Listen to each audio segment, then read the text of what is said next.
Hey everybody, welcome to Chanel's Reality. I'm Chanel and this is my reality. So listen, we're going to talk about Nolan Wells. I came across this lady's channel. She's a psychic. She's called the Painted Psychic or something like that.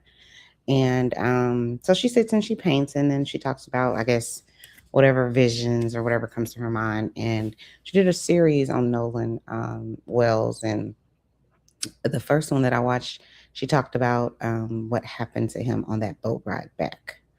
So I'm now under the impression that he did get on that boat and that he was never back on that island with those people, which is why I'm thinking no one saw anything other than him get. Now, I do believe people saw him get back on that boat.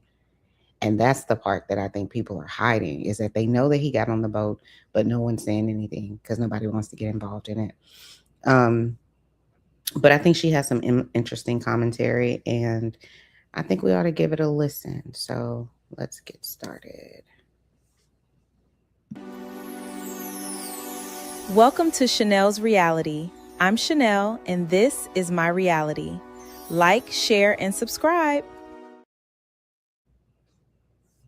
All right, let's get started, guys. I was seeing it from out of his body, which is interesting.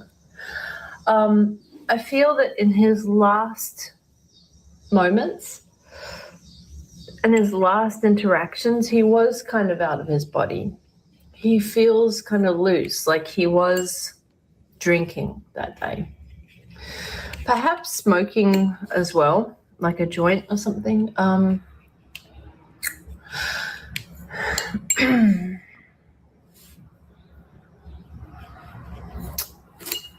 My first impression, he was like smoking a joint. He has glasses on and he was wearing a white shirt.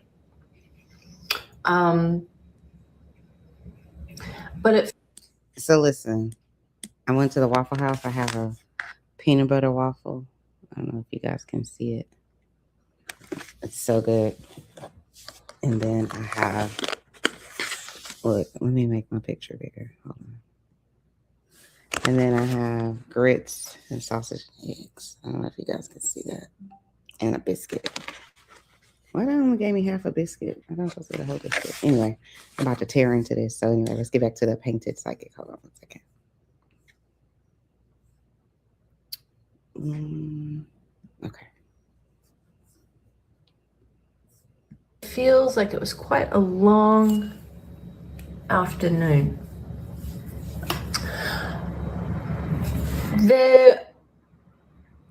All right. The last image I saw that he saw, it was looking up through the water. I feel that he drowned and that he simply kind of wore out. But that's not to say that there wasn't a lot of malicious intent surrounding that. So I see him in the water and he was just very fatigued. It feels like the alcohol had really, like, just felt like it was easier to sort of let go, like the pull towards relaxing his muscles felt stronger than anything else. It felt like he was really like getting weighed down by the gravity of the water. I know there's no gravity in water, but it felt really heavy and he started to feel really tired. I do feel that he, when I feel into the emotion that he was feeling, it feels like there was a lot of energy from anger and like a FU kind of feeling. Like it felt like he was swimming in the opposite direction. I got a couple of different scenes. It was a little confusing, and I feel like his recollection is a little confusing because the last few moments I could hear water like I could hear the water going into his ears, and it started getting quite blurry and loud with the sounds of water. So I feel that he was sort of really in his body, in the sense of like really feeling in his muscles, and he was less able to think clearly. But it's almost like he was starting to forget what he was angry about, but the anger had sort of taken over. All right, so let's go back. I was seeing an altercation on the boat, and it feels like there was really crossed wires and misunderstanding, and it really escalated to a horrible pitch, and it suddenly felt very prickly and personal. And I felt the jolt of a push, that he was pushed. I felt like he was, I felt like his chest sort of puff out a bit, like he was taking a couple of steps towards this other guy, and then I felt this guy with both hands like give him a very strong jolt, a push. And I feel like that tipped him over and into the water. And then it feels like he was swimming away, like, screw you. Because, well, we already know that someone had his phone, and he was very angry about that. But in this moment, it felt like he was prepared to go in the other direction. Like he wanted to be on his own. He felt really, really triggered and upset.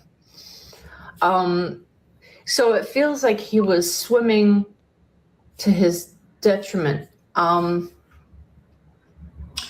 I feel that they could see him, and they were still, I think there was three, right? I don't feel like anyone was really in a great mind.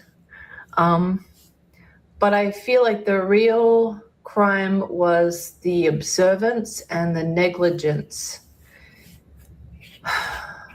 It was like the guys that were remaining on the boat sort of felt a bit scared of the guy that had given him a push. And it's like they were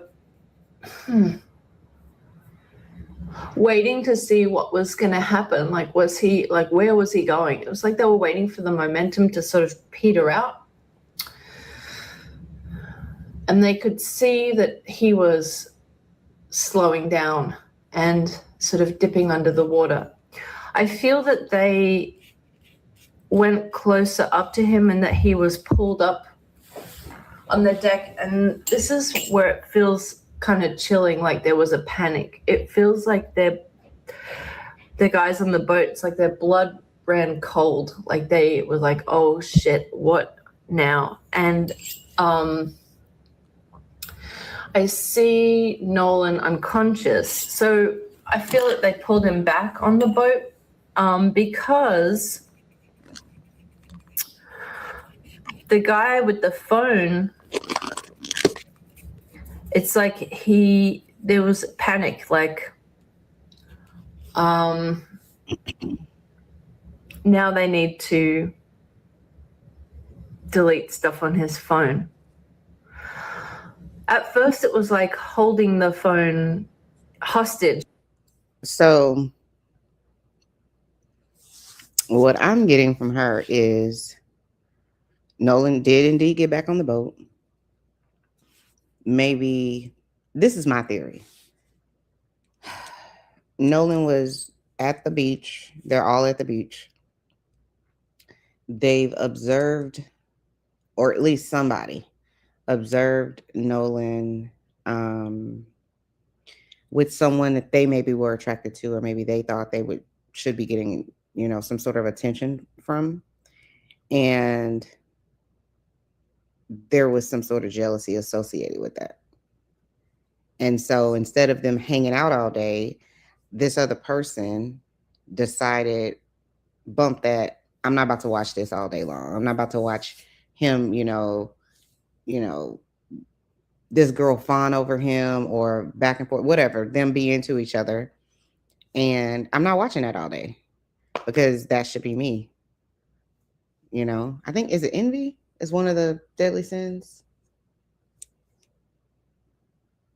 I think envy. It could be jealousy, but I think it's envy. Um, which is watching somebody have something you want. Um, and then I think they decided we're leaving. Whoever the person or persons were, they decided I'm not about to watch this malarkey all day.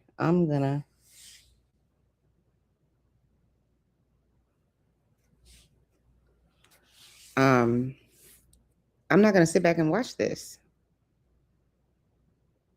And so we're all leaving because it's my boat. Meaning this person borrowed the boat from, or maybe it's a part of their family, boat or whatever. And so if y'all want to ride back, y'all got to leave now. That's what I'm getting. And so they all left.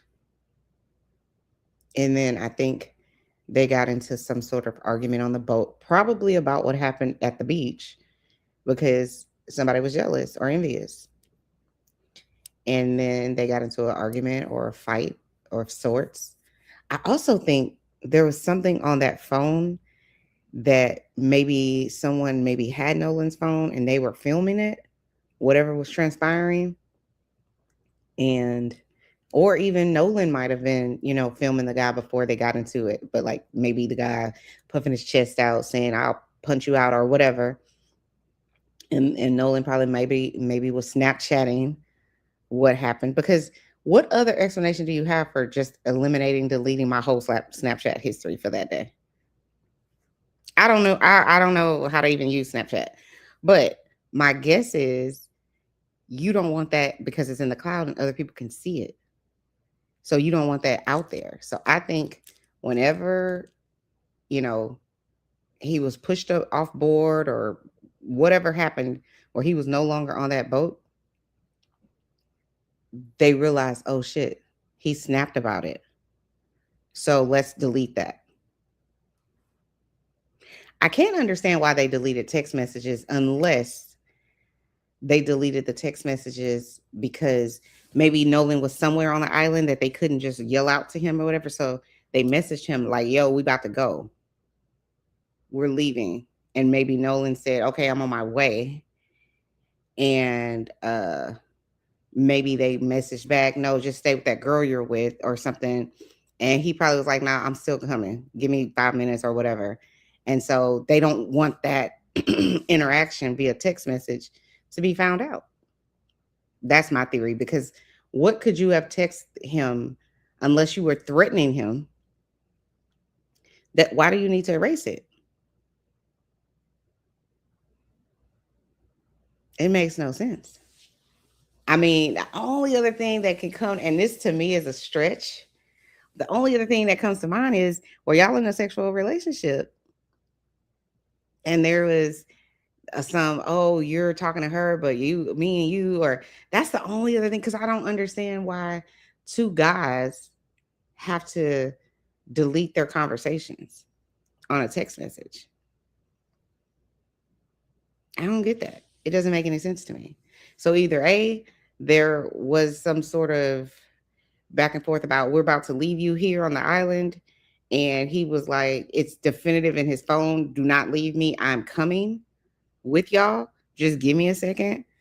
And they said, okay. And maybe we're on this part of the island. Come and meet us. And then that would lead the police and everybody else, if we had those text messages, to believe that Nolan got back on that boat. But they want us to believe he didn't get on the boat. I think these guys never thought for a second that any of this would come to light. I think they thought my mom's a judge, or whomever the person's that knows the judge or whatever, has some sort of affiliation with the judge. Um, we'll just have her talk to the police, and we'll just tell her this is what happened. We told Nolan to come back with us. He didn't come back with us. We don't know what happened to him. And they were just going to hope that,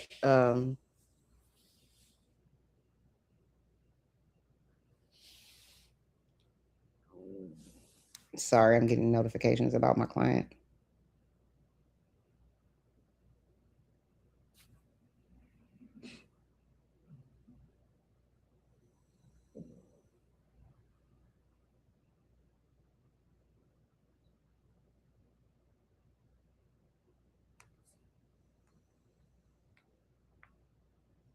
I definitely hope so.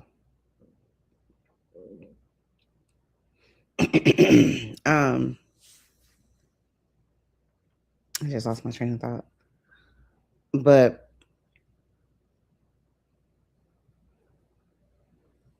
I think those text messages create a timeline for what happened to Nolan. And I think that those text messages and or Snap, I think the Snap probably has some sort of footage of what was taking place before he was pushing into the water. Because I believe he was pushing into the water. Because what reason does a person that can swim, why would he be in the ocean? Why would he wash up on shore?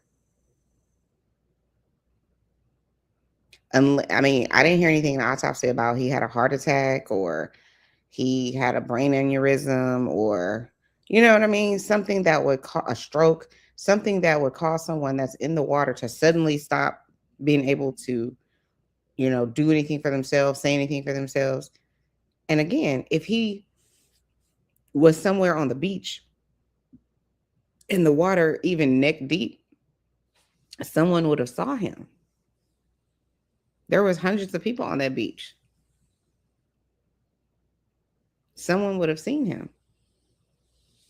I just think that these people didn't think he would pop up on Horn Island that soon. I think they thought the ocean would get him. The marine life would eat him up and he would never be seen again. And it would just go on and down in history that this young man, you know, he tried to swim off Horn Island or whatever. And we're going to push the blame to this young girl and say, we don't know what happened because then it's he said, she's saying he said he got on the boat. They're saying he said he was staying there, but we left. The sad part is I don't ever think this case is going to get solved. I don't, unless they can prove that his windpipe was crushed or this part of the neck shows some sort of trauma to it that can't be explained away otherwise outside of some sort of human force. I think that they're never gonna solve the case, because how are they gonna prove that Nolan got on that boat, and how are they gonna prove he didn't? I don't know how that, to me, that's just a long shot. The only way outside of that is some sort of forensic proof, like something on his phone. And I think you would need the circumstantial evidence to support that, right? So something on his phone, a witness, like somebody saying from the boat saying, listen, this is what happened. Now, if that happens, it's going to crack that case wide open.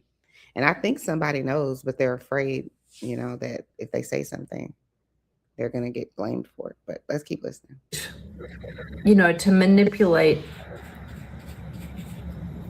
I don't know exactly what they were fighting about. It does feel like there was a misunderstanding about like interest in a girl and that like a line was crossed. I'm not sure if it was this, I think it's Katie McCormack. I'm not sure if like one of the other guys had an interest in her and it felt like crossing the line that Nolan was making advances. But it feels like there was something that felt like a line was crossed. And I guess it feels like a bit of jealousy and like you should have known, like that's, you know, that's mine. I wanted that one.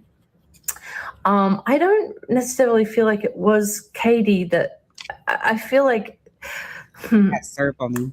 it feels like Nolan was sort of lucky in sort of he got whoever he wanted. His charm was quite spellbinding, and I feel like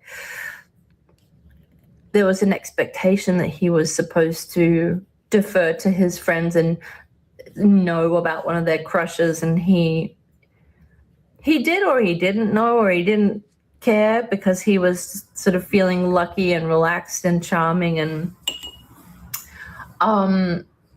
didn't really feel accountable. Like, it's not my problem if, you know, girls fall in love with me, kind of thing. It feels like a line was crossed that, like, he should have known that that was off limits.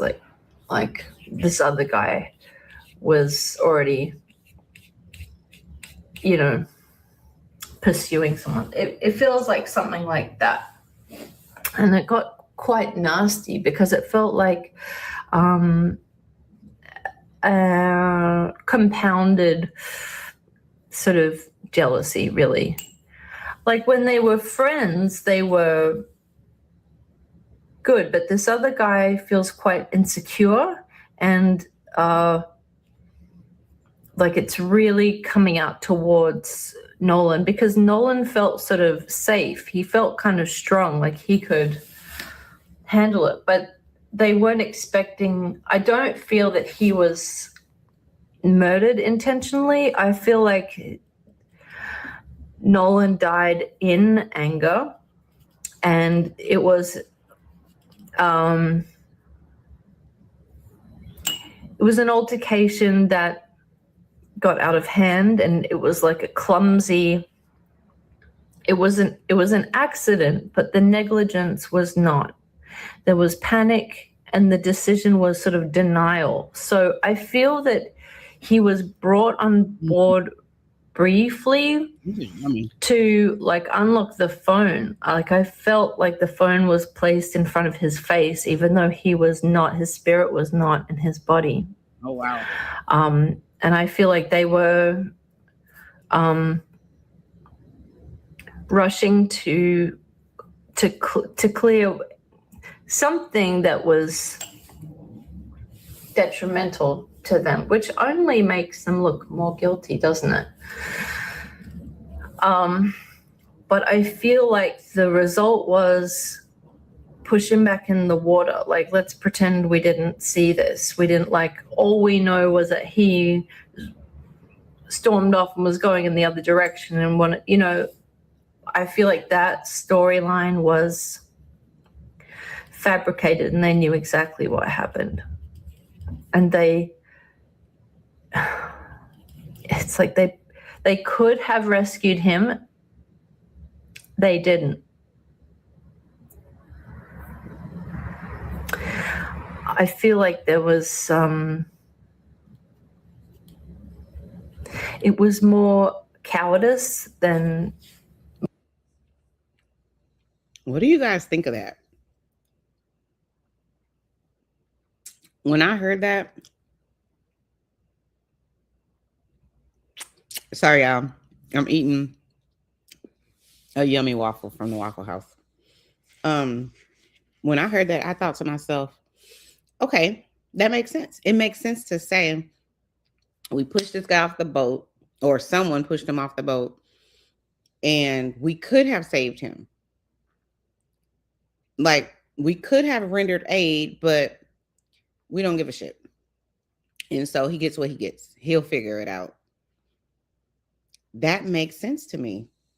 Because I don't think that there was a premeditation of anything. I don't think they got on the boat thinking, oh, he's gotta die today.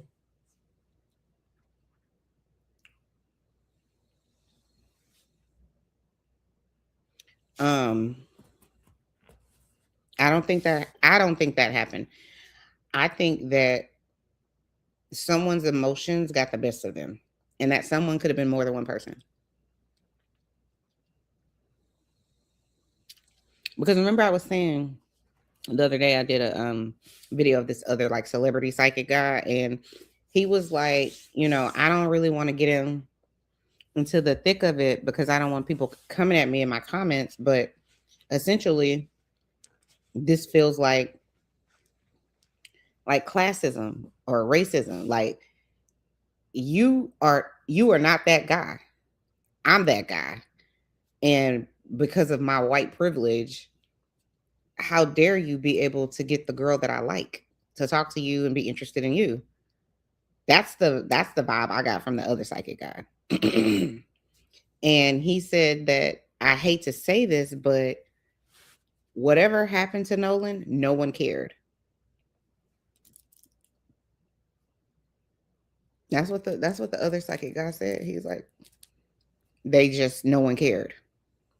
I'm like, damn. And the irony is they sitting around talking about, oh, this is my friend, this is my friend. How do you watch if what this lady is saying is true? And to me, then it's negligent homicide. Meaning you cause someone's death or you cause someone to be gravely ill, and then you neglected to seek help. You neglected to try to intercede and, provide some sort of life-saving measures. That's negligent homicide.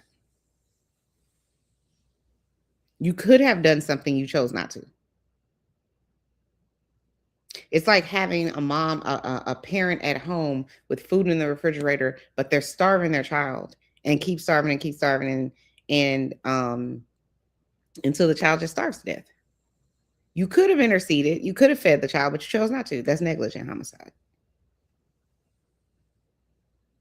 You punch someone in the chest so hard they have a stroke, but you don't call an ambulance, you don't try to render aid, nothing. You could have helped them, but you chose not to. That's negligence. And if that person dies as a result, that's negligent homicide.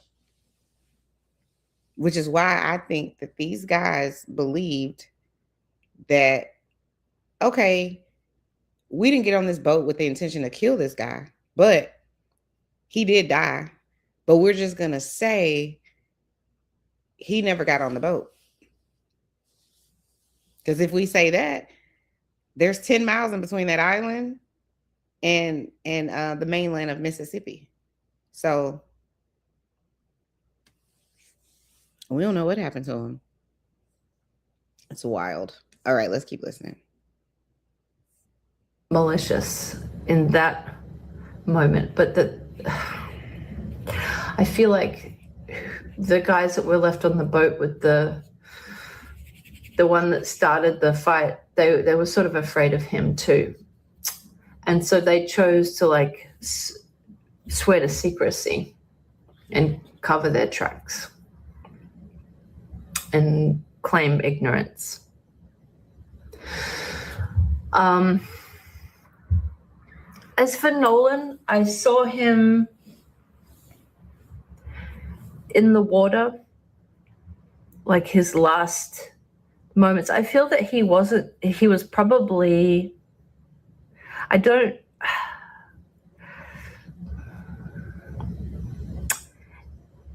feel like they had a choice and an option, and they chose to slide him back into the water. Like, I feel like he was unconscious. And any attempt to save his life was really not enough, and it wasn't vigorous enough, and they chose to just pretend they didn't even know that he had struggled in the water and drowned. I felt his body relax, like there were like spurts of like coming back, and then like just it felt easier to just let the body be sort of go with the water. Then over the next couple of days, I saw Nolan, his spirit, with a bird's eye view going over the top, and he looked like he was with a flying object. At first I thought it was a a helicopter, but then I felt like it was a drone. It could have been both, but I saw him looking down over his body and guiding the search. He still feels sort of numb to me. When I was first considering looking into this, Emmett Till popped into mind, and I thought, oh yeah, that makes sense. And then I just, as a refresher, I looked up Emmett Till, and he died in Mississippi. So there's a couple of things that connect him. And I thought, because I do think that there's a similarity in that it did have romantic overtones and that there felt like betrayal. Different, but not different enough. I definitely feel like I'm going to need to look further into it, because it feels like the real tragedy and disaster and malintent comes into the investigation, and the lack of sort of, I don't know if urgency is the word, but doing it properly. Like, really, I feel like there's some, the other thing that came to mind was the Murdoch murders. Do you recall that docu-series? So it all sort of started with a fatal accident on a speedboat, and a young woman was killed. And then it was like a cover-up within the family, and then it just sort of led to more murders in this sort of cover-up. But it reminded me of that, not just because it was water, but it felt like it had a similar energy in the background to like these remaining boys and their families, and it just feels very icy and panicky, and like there's like shock and denial at play.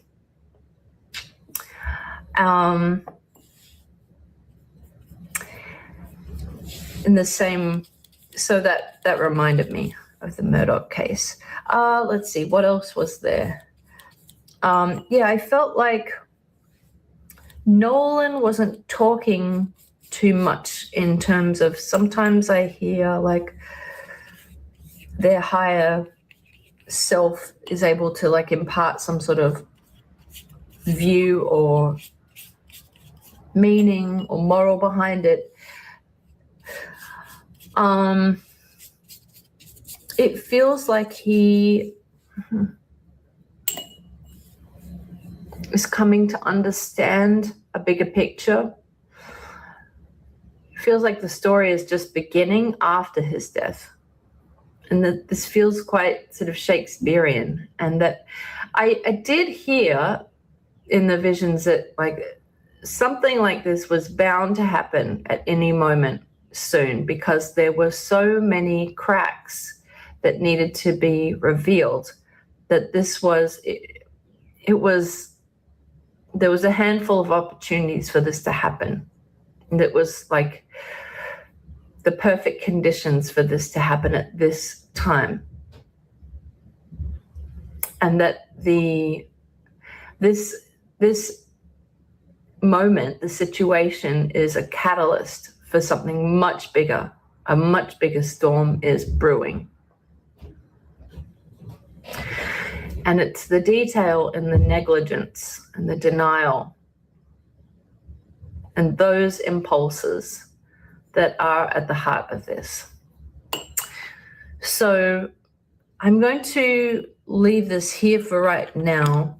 But yes, I felt that he was intoxicated, that he was struggling in the water at the time that he lost consciousness, and that he was still very much feeling the the sting of the fuming with rage from what was happening. And I feel like he was trying to take matters into his own hands. He was trying to go back to the island.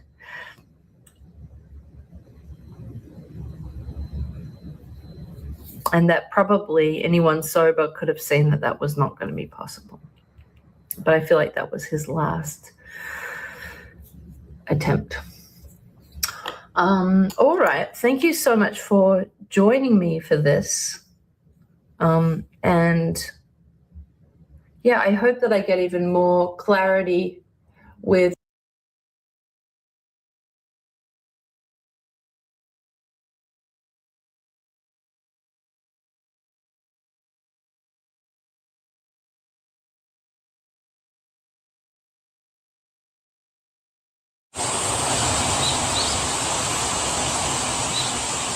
Hello, welcome back. I'm Elspeth, and today I'm going to do a psychic sketch looking into one of my questions surrounding the case. Why haven't there been any arrests yet?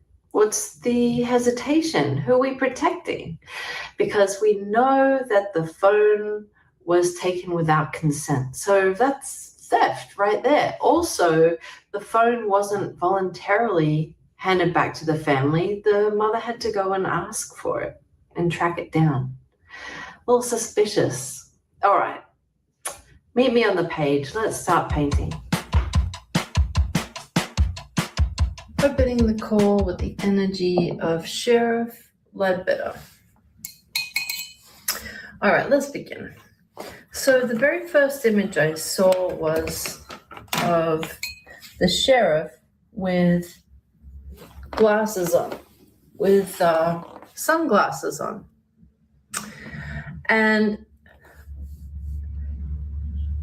he went to take his glasses off, and then underneath those glasses were another pair of glasses and another pair of glasses and another pair of glasses, sort of like Russian nesting dolls, where it looked as if he was only wearing one pair of shades, and then underneath he had like 6 different pairs of glasses on his face underneath.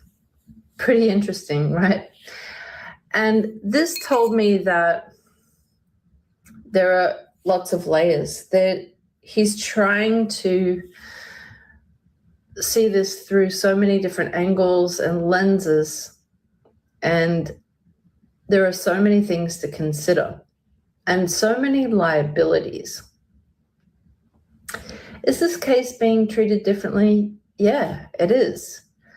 You may or may not know that a couple of the parents of the friends are quite important people in the community. I believe one is a judge. I think there are 2 other. There may even be someone in law enforcement, but I think this is exactly why I was seeing, is it the Murdoch or Murdow case in my first episode of this series. I got a flash of that case, and I thought it was, the connection was sort of a cover-up of a murder to do with a boat, but actually it has even more similarities in that the parent of the perpetrator was very prominent in the, he was a lawyer. He had a law firm and a huge donor to, I guess, the police headquarters or whatever. So, yeah, that is a factor. So I'm going to draw glasses here. And the reason why no one has been arrested is because they don't want to arrest any of the suspects. They are looking for every detail to try and back up a different storyline. With reality TV or a documentary, even though it's unscripted, there is still a point of view. There is still a storyline. I regret to say that I actually did see white hoods in my vision. I did. That really sucks. I feel that those are sort of behind the scenes sort of influences, but I feel that the sheriff, he has good intentions, and he does, he wants to be an honorable, he wants to do a good job, but he feels extra pressure to resist arresting anyone until they have enough, more than enough evidence. They have enough right now, but he's stalling because he's really resisting having to arrest the kids, because once he does, he feels like it's opening a whole different can of worms, because then those kids have a record. I saw the face of one of the mums, and she looked very anxious, but also like a defensive posture, and like really putting pressure on. Should I do multiple glasses here so you can see all the glasses? I'll just do one pair of glasses. But these are symbolic glasses of like willfully seeing through. Let's take prescription lenses that don't fit, that don't work. Like just trying on so many pairs of glasses. Like, oh yeah, I can't see all the details from here. Oh, I can't, like it. Although he's saying like the boilerplate things, like, well, this is an open investigation and we want to make sure everything is correct. Yeah, everything correct so that they can support a different storyline. Because it feels like once they start down a different path and make an arrest, it changes a whole precedent, because then it holds them to a different standard. I feel like there are many instances with this department where there could be, it involves African American people, and they don't follow protocol as they should. And if they start now, then they have to uphold it for everyone. You know how if you go to, I don't know, a sandwich counter and you say, well, can you make mine off the menu and can you make mine extra special? And the answer could be, well, if we do it for you, then we'll have to do it for everyone. And it feels like that's a bit at play. It feels like conveniently all of a sudden they're wanting to dot the I's and cross the T's and do everything by the book. But this feels like a departure from what normally happens. And that's why there's a growing frustration, because we're sort of used to seeing someone arrested shortly after. I mean, at the very least, it would be reasonable to arrest someone based on, like, isn't that like tampering with evidence or something, like withholding the phone and the keys? Like one of the guys pretended he didn't know where the keys were and they were right there in his room. Also, why was everything deleted on the phone? Why were there no photos from the day or text messages? It's extremely suspicious. So they have more than enough to go on, even just to,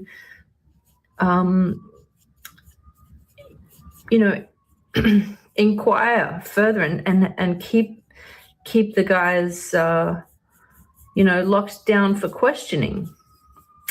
They don't seem very desperate for answers from the people that were closest to him on that day. Perfect, a siren just went past. This guy looks like he's kind of struggling. Sheriff Ledbetter, but I'm sure they always do when they're in a press conference. But yeah, so the answer was no one has been arrested because they don't want to arrest anyone. That is not their desire. They do feel the mounting pressure from the public, but they feel like once this blows over, they'll be left with the alliances that were, they feel like they might have to pay for it later. Like, I'm not sure if people can donate to it feels like support will be lost from important people. So there is a judge, there's, I feel like one of the parents is involved in law enforcement too, something to do with that it's not like so obviously corrupt, but there is some sort of pressure to not arrest the kids because it will, I mean, their lives are already sort of damaged from this, but it's to avoid, the record. Once they're arrested, then it sort of presumes guilt. But I also feel that it's because then it would set a different standard and then they would have to be more meticulous, which they should be. They absolutely should be. It just feels like they're very conveniently all of a sudden wanting to make sure they don't get this wrong. Why? Why are they? I mean, that just does not seem correct at all. But that's what I got. So the sheriff had multiple glasses on that he was sort of hiding behind and really grasping to find a different lens or a different angle to view this from. He's still searching for like other supportive evidence that it was an accident. And with regards to why was he separated from the phone? Like, why would he just be like, okay, well, you take my phone and keys and I'll just go off on my own? Like, I feel like they're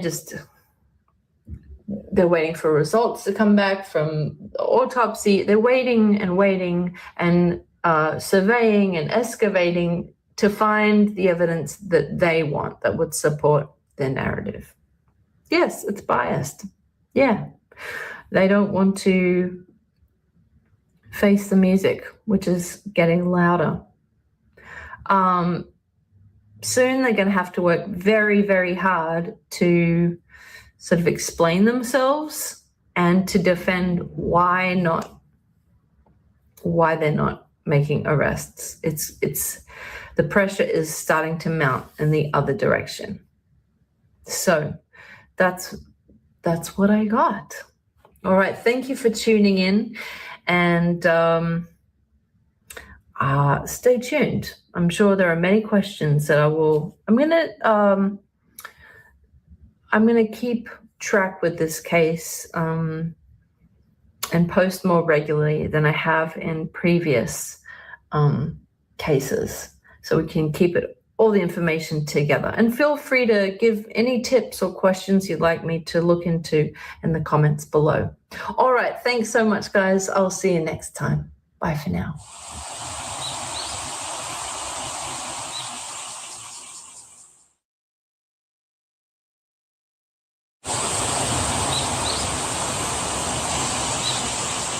Hello, welcome back. I'm Elspeth, and today I'm going to do a psychic sketch of Nolan's phone because the phone seems to contradict the idea that it was an accidental drowning. if it was an accidental drowning, then why would things be deleted from a phone? That's what makes it seem more like a murder or an accidental murder, right? So I'm going to tune into the energy of his phone to see what was deleted. I think that will be very interesting. All right, join me on the page. Let's start painting. Opening the call with the energy of Nolan's phone. All right. So I had to sit in meditation for quite a long time, honestly. It was hard to get a clear image of what was going on. All right. So what it came down to was paints here. I saw images of, it's like I saw the scenes of pictures being taken, and I saw imagery of them all when they were like on the boat and then getting ready to sort of go in the water. And also, by the way, the idea that everyone would leave their phone on the boat because they don't want it to get wet, I don't think that's accurate, actually, because if you leave your phone on the boat, then you can't take selfies. And there are so many opportunities to take pretty pictures with all that water. And, you know, I feel like holding the phone above your head would, seeing everyone was able to stand in the water, that doesn't really make sense. I don't think that's what happened. I don't think that's how the friend obtained the phone. Okay. So what I saw was Nolan taking photos of himself, and there were quite a few other people in the background, but the point was he was taking photos of himself, sort of like documenting the day, showing off a little bit. And then when they were all back on the boat, I saw one of the guys scrolling on his phone. So like Snapchat, and he was looking at Nolan's photos, and he realized that he and a couple of the other friends were in the background and they were implicated. And to me, it didn't look like anything too serious, but it was like I saw a couple of things. One was, it was like Nolan was observing, one of the guys observing another girl, and then it was like zoomed in on that. So he was sort of mocking his friend for being, sort of showing interest in another girl. It's like he took a photo of his friend. I feel like the main subject of the photo was Nolan. Like they were selfies. I don't feel like he was ratting on his friends, but they were selfies. But his friend was in the background checking out someone else. I saw his friend like taking a photo of this girl who was unaware that she was being photoed. And then I saw another photo where this guy was talking to her, sort of also in the background. And then I saw another photo where it was sort of zoomed in on one of those photos, like Nolan had kind of zoomed in to point out how excited his friend was talking to this girl. Okay, so I feel that they all had girlfriends. So this was not great, but also there was something about this that was embarrassing to that guy. I also feel that I feel like there were like 2 to 3 elements that were sort of breaking the social codes. like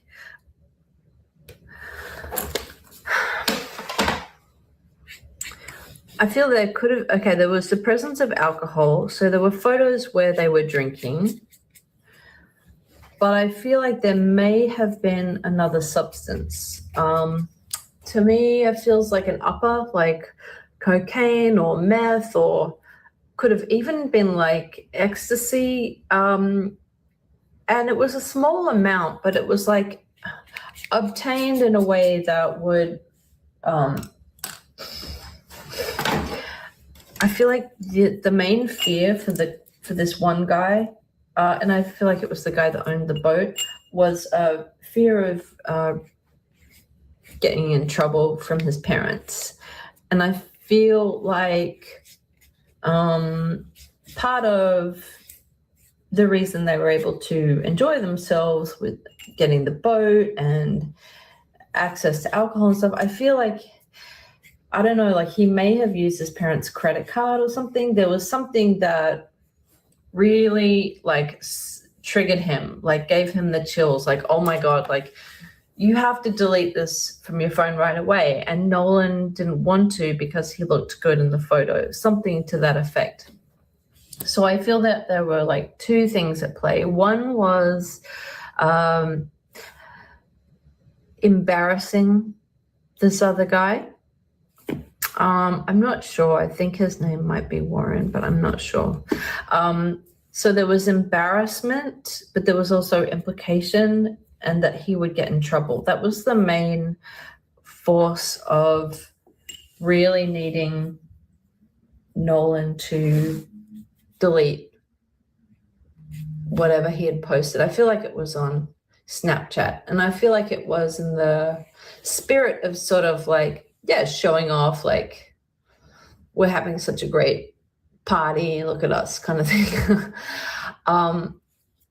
But I feel like the resistance to just deleting it was because Nolan was minimizing the risk and being like, you know, you're overreacting kind of thing. And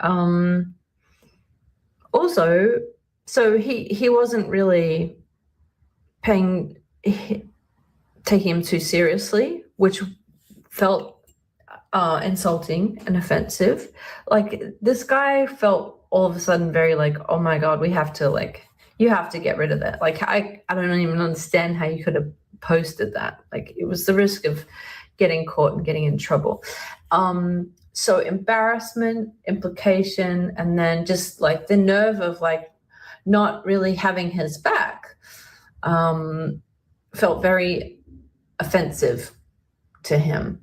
Nolan was just sort of like feeling playful and like a little bit cocky, and he didn't want to delete it because he thought it was an excellent photo of him, of himself.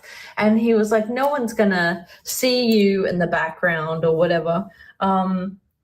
Or, you know, don't take yourself too seriously. I feel like there were a few different photos that documented their time in a way that was going to have negative ramifications when they got home. And it was really Nolan not taking it seriously that was a problem. I feel like it wasn't just, I feel like he sort of implicated a couple of his other friends. I feel like they were having a good time and like, yeah, they all had something to lose from this. So I don't feel like Nolan had sufficient support. Like he was sort of screwing them all over, but he really didn't see what the problem was. But I think there was a problem behind the problem was, I feel like, you know, his parents' credit card was used, something like that. Like, well, how'd you get the beers? There was something that to Nolan seemed like they'd be able to explain it away. It wasn't a big deal and no one would see it. And but I think the guy whose boat it was, whose stepmom is the judge, was worried on it. Like he had not fully disclosed a risk that he'd taken that would really put him in trouble. And so yeah, there was panic, and Nolan he didn't want to have to explain himself to Nolan, but Nolan's just resistance to it felt like disrespect to him. He felt very panicked, and Nolan just was not really taking it seriously, and this felt like a huge problem. So I feel like it escalated. So at first I feel like there was a request, like, you need to delete that. Well, not a request, but an order. You need to delete this like right away. And also, like, enough people had seen it that I don't think enough people would know what was embarrassing or what was dangerous, you know, in terms of him getting caught. But he felt really panicked. So there was sort of like an order, like, you've got to delete this right away. And that was sort of like ignored, like, no, this is my account. I look great in this photo. And then that escalated, and then his phone was snatched. And it's like he was trying to delete it himself. So that's what I saw. I feel like he did have his phone in the water. Like, you can hold it up high enough, and, you know, but I really don't think that Nolan would have risked not capturing some excellent pictures while they were out in that beautiful scenic place. Obviously having a great time and with, you know, living it up. So I feel like the phone was taken from his possession while on the boat. All right, and then go back to the previous episodes to see what I was saying about that altercation. All right, well, thank you for tuning in. Please comment below to let me know where else you'd like me to take the psychic sketches. I'm interested in looking into the woman who assessed his autopsy the first time, because apparently she has a record of, she has never come across an African American death as a homicide, which is problematic because there were many instances that looked suspicious, and she assessed them as being suicides every time, suicides and accidents. So that seems like a problem. Please like and subscribe so that you can stay tuned. And in the description, I have my website, elspethtremblay.com, if you'd like to see what else I do. All right. Thanks for joining me on this dark occasion. I feel like together we can process this lack of information and the very dark information we have together.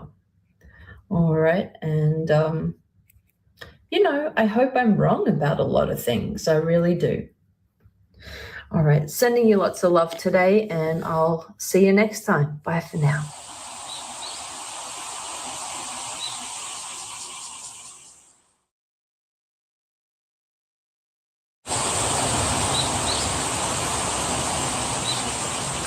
Hello, welcome back. I'm Elspeth, and today I'm going to do a psychic sketch to look into how Nolan Wells's friends are feeling right now.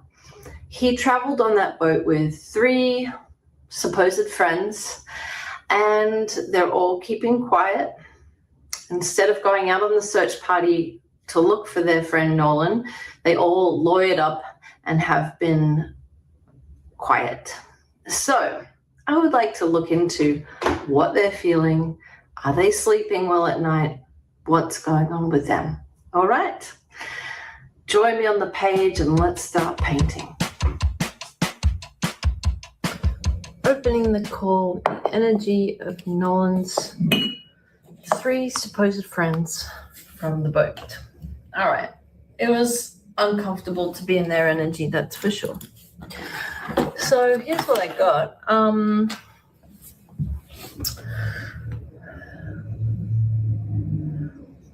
Overall, it's not feeling good, and there's a feeling of boredom and depression.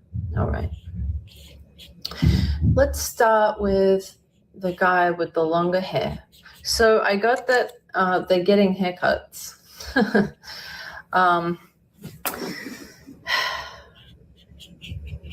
They're laying low.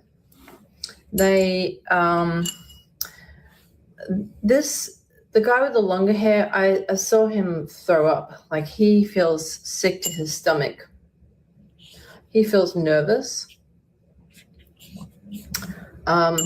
He feels anxious and depressed. And it's like they're all on lockdown, or like they're sort of like they're grounded, or they were on lockdown, per the advice of their lawyers and their parents. And they've deleted their social media accounts. We know that. I feel that some of them check in from time to time to see what the temperature is, to see what's going on, to see what people are sort of saying about them. Here I'm going to put Nolan in here too. I'll do some more detail in a minute. Here we go. Let's see. Okay, so the first guy to the right in that photo, he's feeling nervous and scared and depressed. He seems to be the most sensitive of all of them. Not that any one of them are particularly sensitive, but yeah, that's my read on that guy. The guy in the middle seems... I saw him playing video games. So I saw, like, his point of view was the screen. It was kind of dizzying, because I feel like that's all he's really doing. I feel like he is dissociating, and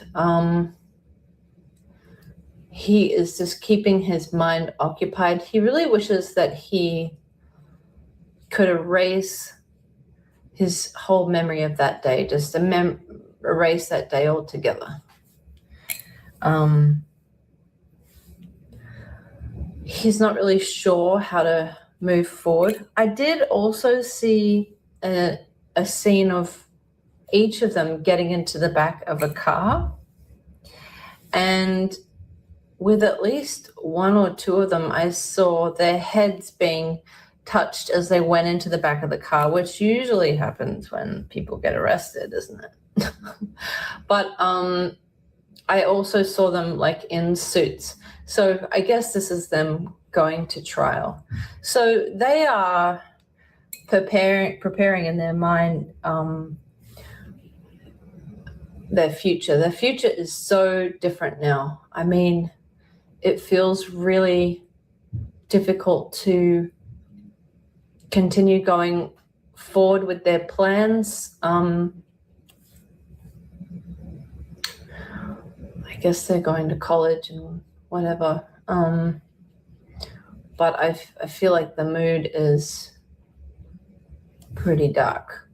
And I feel like the communication with their parents is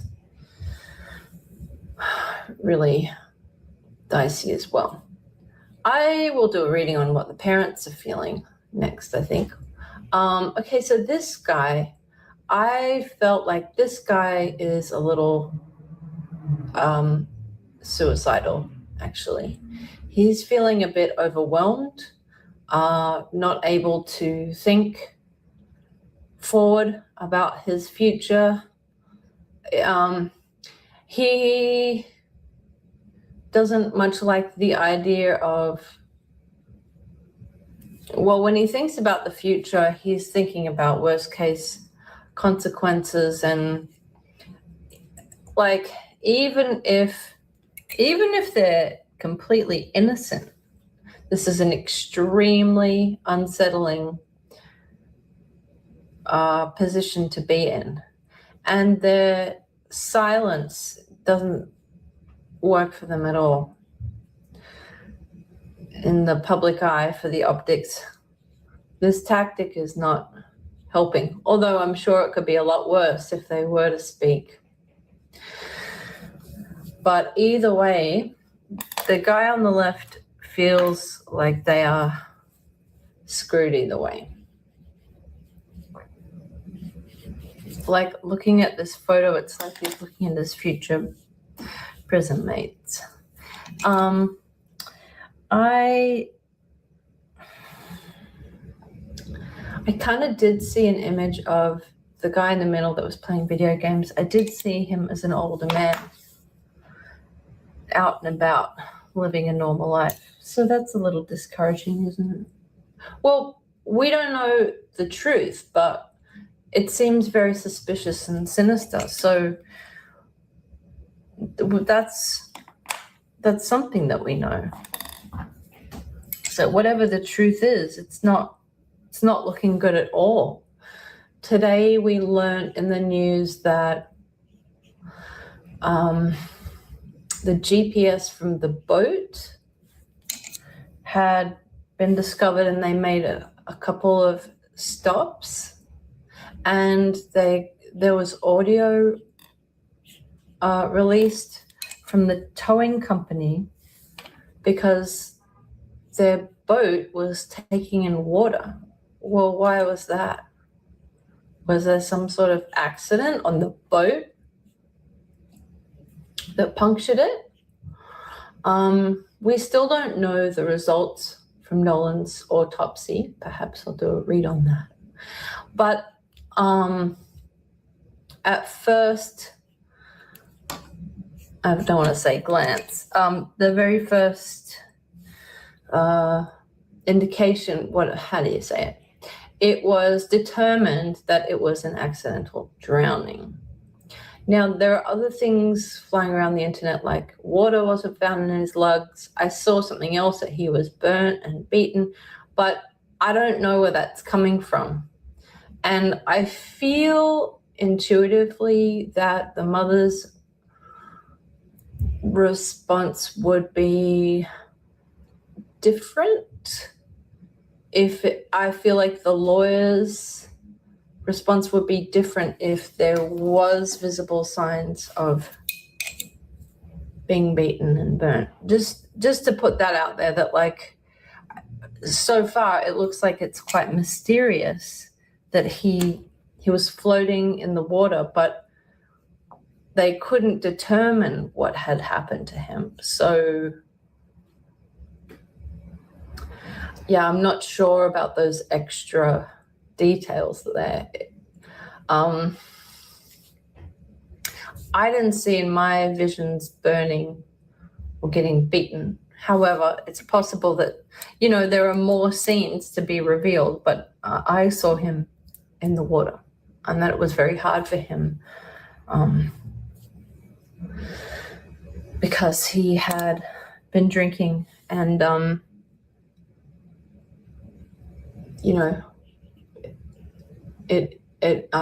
his stamina was not what he wanted it to be. That's not calling it an accident. I feel like there was a push. I feel like there was an altercation, and there was certainly neglect, which if you could see that someone was struggling and you let them die, then what would you call that? Is that second-degree murder? I'm not sure. We're going to find out more. But today's reading was looking into how the boys are feeling. First one is feeling anxious, sick to his stomach, depressed. None of them can sleep well. I feel like the one in the middle is using, I feel like he's self-medicating. I'm not sure. He just felt very like he's stoned, like he's like all I could see was this tunnel vision of it was a computer game with, just all you see is like the barrel of the gun just moving forward into all the different rooms, the dungeons and this and that. I feel like that that's his life at the moment is video games, keeping himself preoccupied. And yeah, the one on the left feels like he is having suicidal ideation. And now that is not necessarily because he feels guilty and remorseful. It's that he feels overwhelmed with, what I mean by that is I'm not saying he suddenly grew a conscience. I feel like he doesn't want to face what he is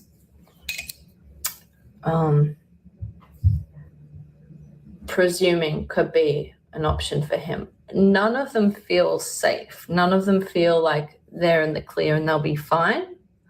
They're all going to put forward the strongest defense possible with their family. Their families are very invested, but their will is I don't see any of them having like that joy of life anymore. They feel paranoid. They feel severe cabin fever. Also, the impending funeral is also putting more pressure on them. I don't feel that any of them are going to the funeral. I feel like they've been advised not to, because of the risk of people asking them questions and the media focusing on them. I think that there is going to be some media presence there.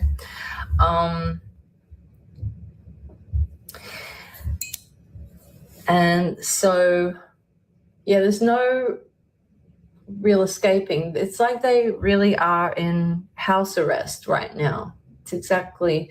So I feel that I don't see a way that they can fully clear their name, because the longer the silence goes on and there's no statement and their account of what happened was contradicted by the girl on the island, Katie McCormick, they just look suspicious.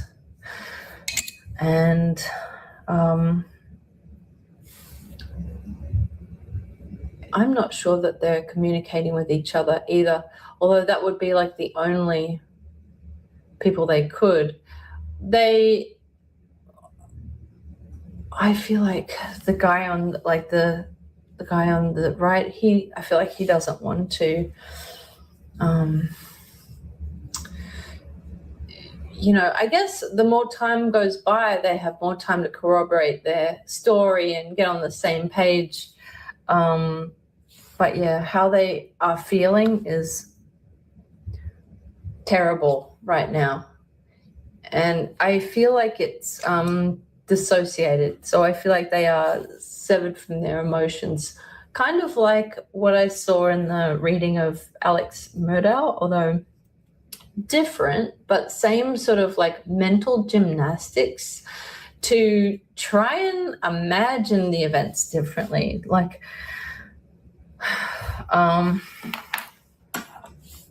they are really avoiding the thought which persists the most, which is about the negligence, which is about like they had a chance where they could have saved him, but it felt like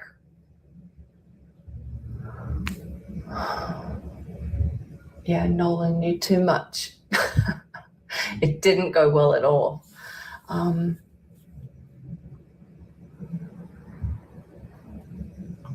They are already in a form of prison. They are already in, like, their fate is kind of sealed. No matter I actually feel that their lives will feel much worse if they don't serve time, because they don't have the freedom in their mind, and they have this paranoia. So no matter what happens in their lives, they marry, whatever it is,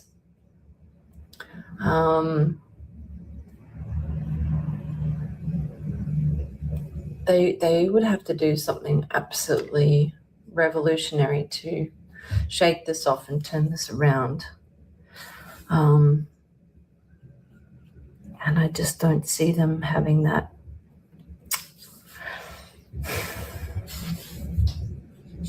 ability or desire. Yeah.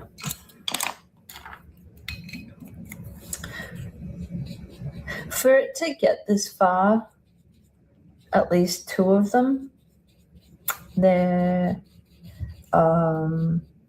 emotions and ego were too powerful to, they were doing their steering, and they,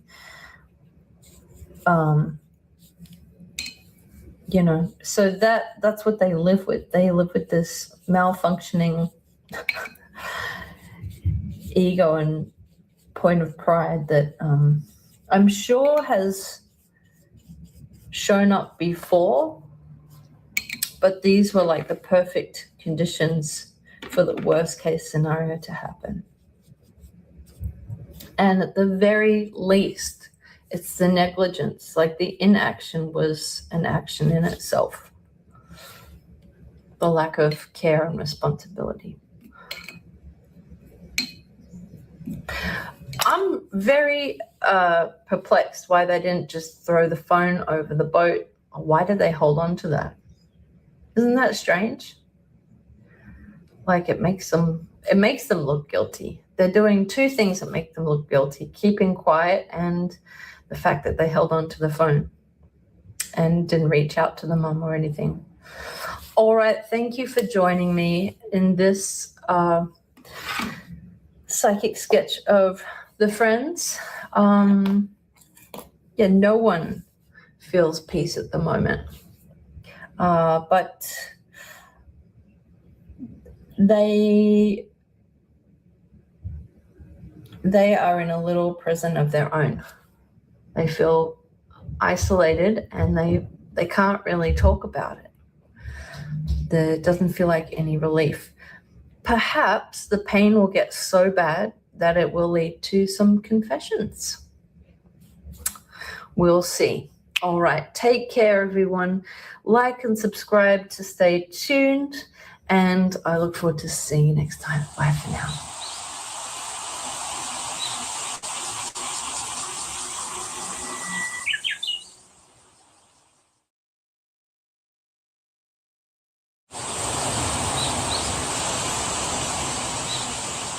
Hello, I'm Elspeth. Welcome back. Today I'm going to do a psychic sketch looking into the original autopsy and perhaps the reason why the family decided to get a second opinion.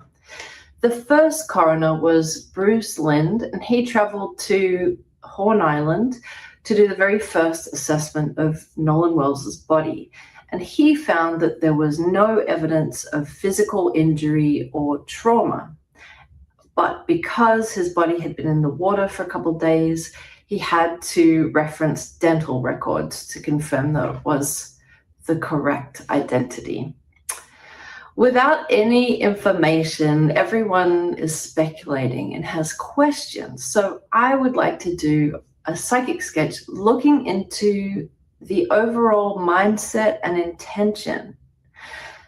Is there any discrimination present in this coroner's office? I'd like to know, because once again, this case could set a new precedent. It could shed light on a pattern, perhaps, of, mishandling or minimizing autopsy results. I'm just curious. This is for entertainment purposes only. So join me on the page. I'm going to start painting and doing a reading on it. Thanks for joining me. Let's go. opening the call with the energy of Bruce Lind. All right, I'm so glad that I'm breaking this timeline up into segments because it feels overwhelming. The static, it's like I can see other psychics looking into it as well. I can see them like trying to get a glimpse in, like we're all looking through like a fish tank looking in. All right, so here's what I have. I got a couple of comparisons, got all the crystals out for us. I felt the emotional vibration of Bruce as he was being sent out, and he could already, there was a chill in the air. Everyone understood that something had gone wrong, and that he was also made aware of the parent that's a judge. So he was made aware of the high stakes. It was already, Bruce understood that this was different. So this is why he was sent out and no one else from the coroner's office.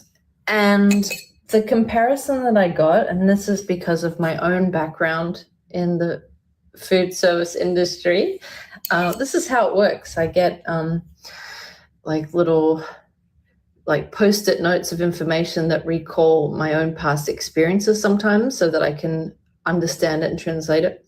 It was like sending out you've got a very important high profile guest coming into the restaurant, in which case would be Nolan. And because there were like helicopters and the guard was sent out, and it set the table for, all right, we have to be on our best. So it's as if you had a very high profile guest come into a restaurant, and instead of the usual cook prepare the meal, the head chef had to stop everything he was doing.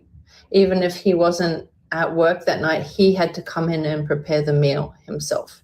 So I feel like by Bruce going in and performing the original autopsy, an assessment, I feel like that was actually off-brand, but in a good way. Like they sent out the best because they didn't want to get in trouble right off the bat. All right, so going into his energy, I feel that he's a very meticulous person, and he actually takes pride in his work. And for him, I mean, it's kind of hard to imagine. I'm sure it's hard for people to imagine what I do. But, the idea of working in a coroner's office, it seems kind of ghoulish. It's like, well, there must be something wrong with him to be in that line of work and to start with. But actually, it's actually a point of pride for him. He is quite meticulous in his work, and like sort of Virgo energy or something. It's sort of like he takes pride in it because it's like a job no one else wants to do. And so it's like he has sort of found a market that he can sort of excel. I know that's funny, isn't it? And the way he approaches it is, I saw like a car, and I saw like documents, like as if at a car rental place, when you return the car or when you collect the car, you have these documents with like little nicks, and they all have circles around them. Every single scratch on the car is accounted for, every dent. And that's how he approaches cadavers. He has a list. He makes lots of notes. He's very meticulous because he doesn't want he doesn't want to be on the hook for missing something very important, such as, I don't know, a broken skull or, something he wants his side of the street to be immaculately clean. So this is part of the mystery because he didn't find any evidence of physical injury. And from my vantage point, I did sort of a remote view. It wasn't obvious to me either.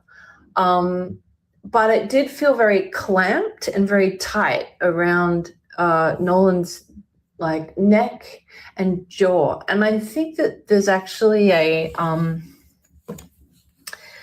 there's a term for this.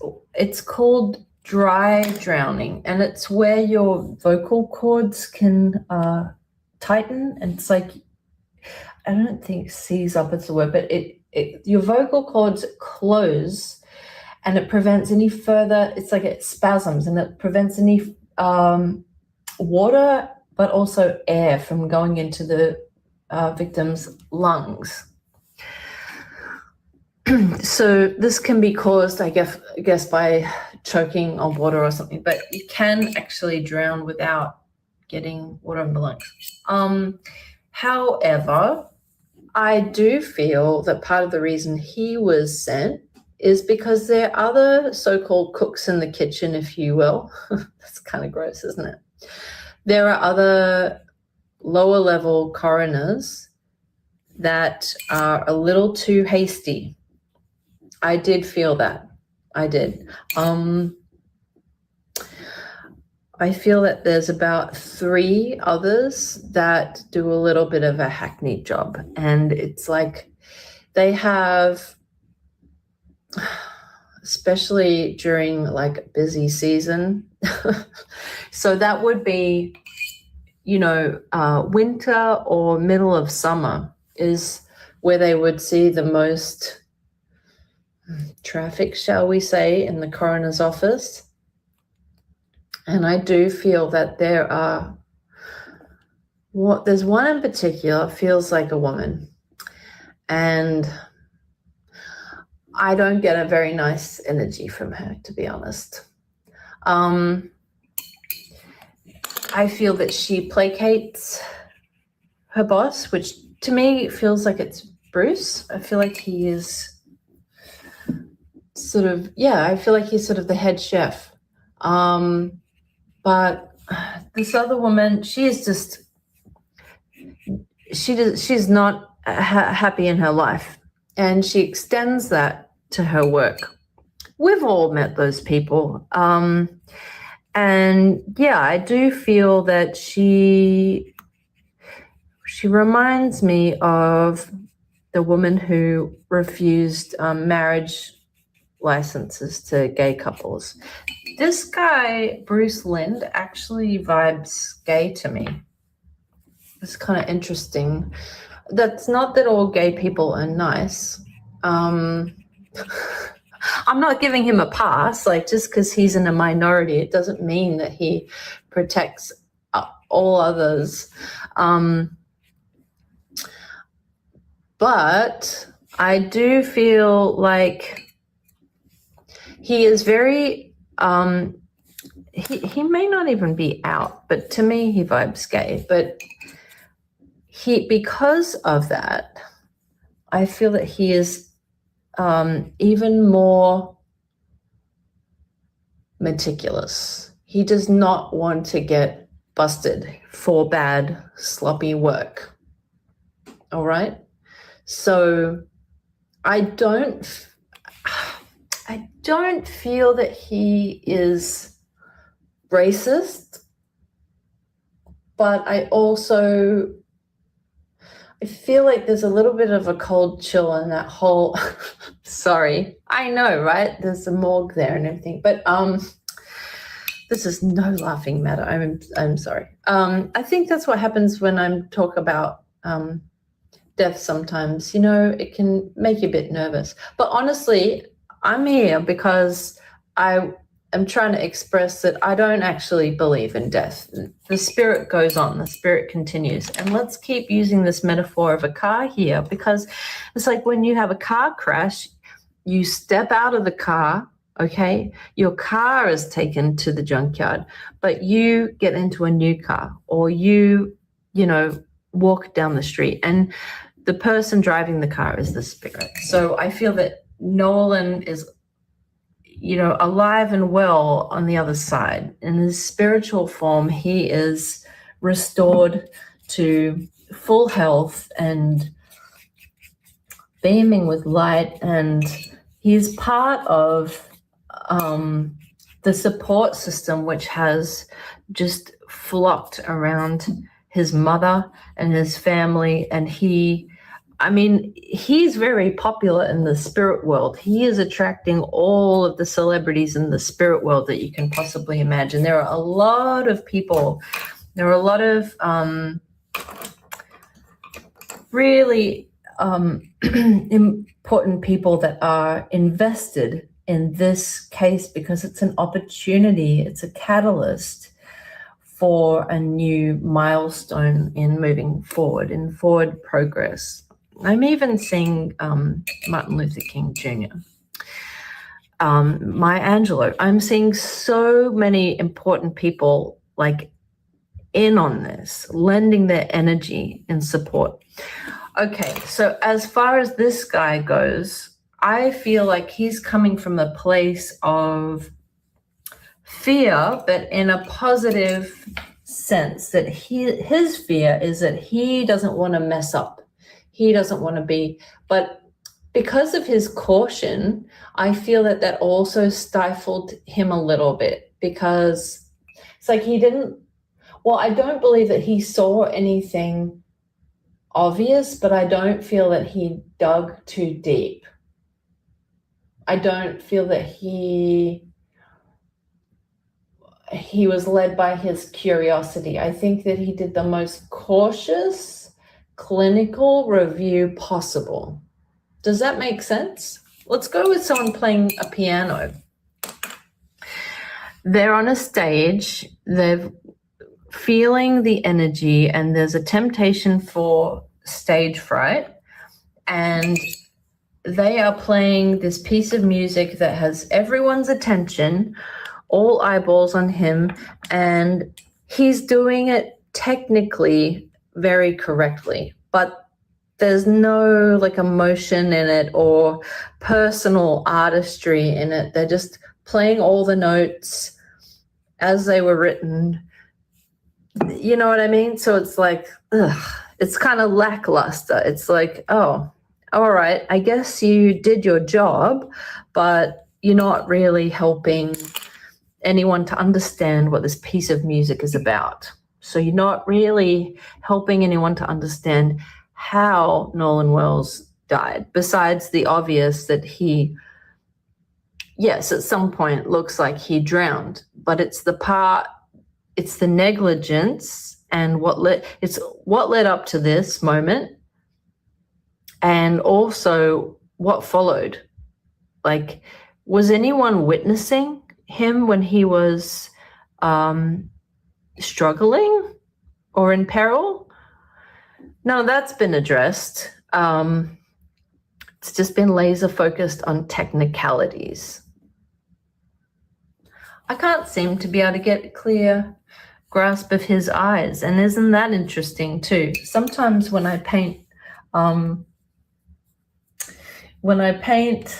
people's faces, it's like the water interjects and is yeah, no, you can't paint his eyes. They're going to come out blurry because there's something about his vision that is being blurred as well.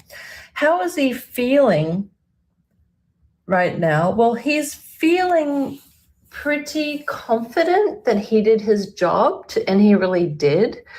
But this is what I'm saying. He didn't use his heart or his extra independent mind of inquiry. It was just a very clinical, technical overview.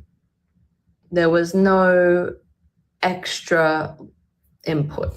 So he's feeling confident in that, well, I did everything I can. He's trying his best to separate it and keep going about business as usual. And he's used to that because that's sort of the frame of mind you would expect of someone who has to deal with, you know, dead bodies every day. You do need to have some emotional boundaries. And he feels like it wasn't his place. But how does he really feel behind the scenes? Well, he has a lot of questions, actually. And he feels that he would hate to be in Nolan's position, and that he actually he is following this case, and he does feel compassionate. I feel that's because he himself knows that it's like he has to be perfect every day. That's how he feels. Like he feels like there is definitely something effeminate about him, and whether or not he's living life as a gay man, he knows that he would be an easy target, so he cannot afford to ever slip up. And that's why he didn't venture any further with any extra wanting to do any further inquiry, because he feels like it's quite dangerous. He could get in trouble from either side.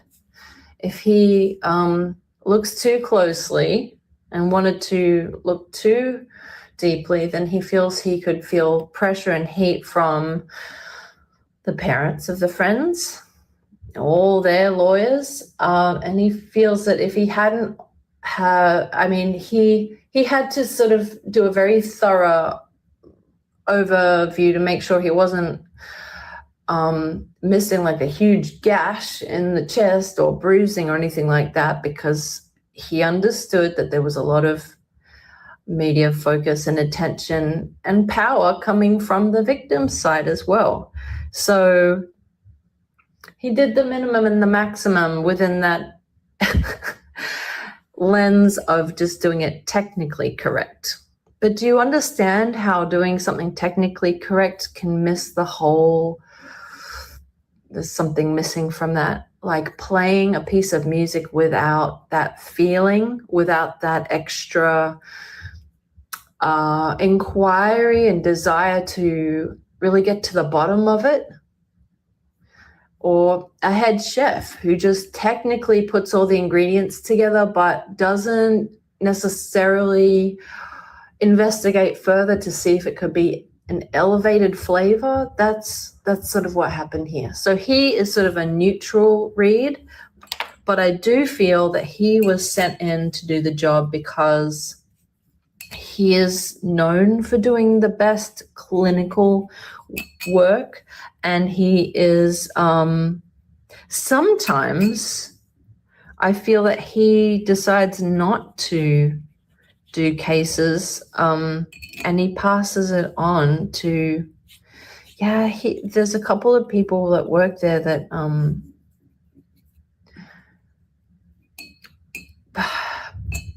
they do it a little too quickly. And let's go back to the kitchen example. It's like someone who doesn't double check the measurements, and a cake can come out of the oven looking a little different than it's supposed to. And it's like, oh, well, just, it's not my fault. And I feel like there are a couple of people that pass the buck, so to speak. They, I don't feel that.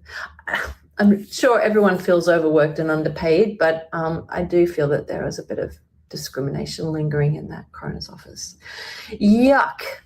All right, my loves. Thank you so much for tuning in today. I hope that you are well. I send you love and support, and also, let's send all of our positivity to the family and to the investigators so that truth can be found and justice can be served. All right? Thanks again. I'll see you next time. Bye for now.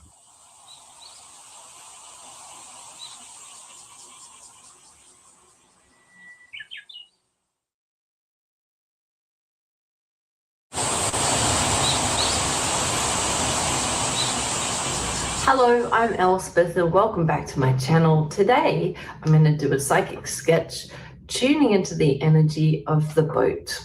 I'd be interested to know anything the boat would like to share with us about the events of that day. Also, the malfunctioning of the bilge pump.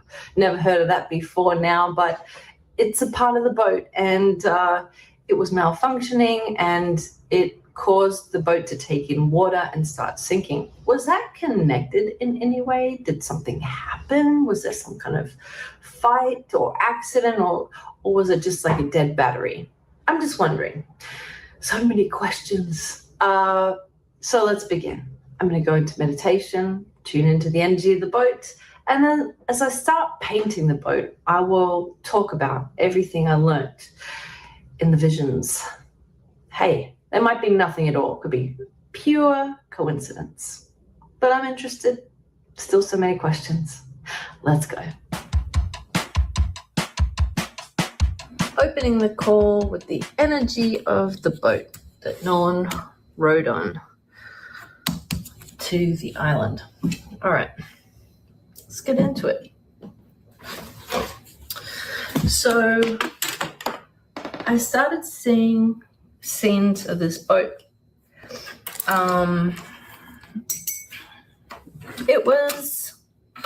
It had such a beautiful energy to it. It was really like, it was like a portal for it was like a party portal. As soon as people were on this boat, it was like the whole energy changed. This is a happy boat. And for many, many trips, it served, as a pleasure cruise. It was wonderful. Then I started getting imagery of the boat on the way to Horn Island. And what I felt from the bottom of the boat was, it was like the chest of the boat getting like slapped by the water. So I feel like they had a little bit of fun accelerating. Not that there would have been like huge waves around that area, but just that they, were having fun on this boat, and that, they revved the engine a little bit. And after a few of these trips, I felt that it was like the wire came loose on the bilge pump. And honestly, it felt like,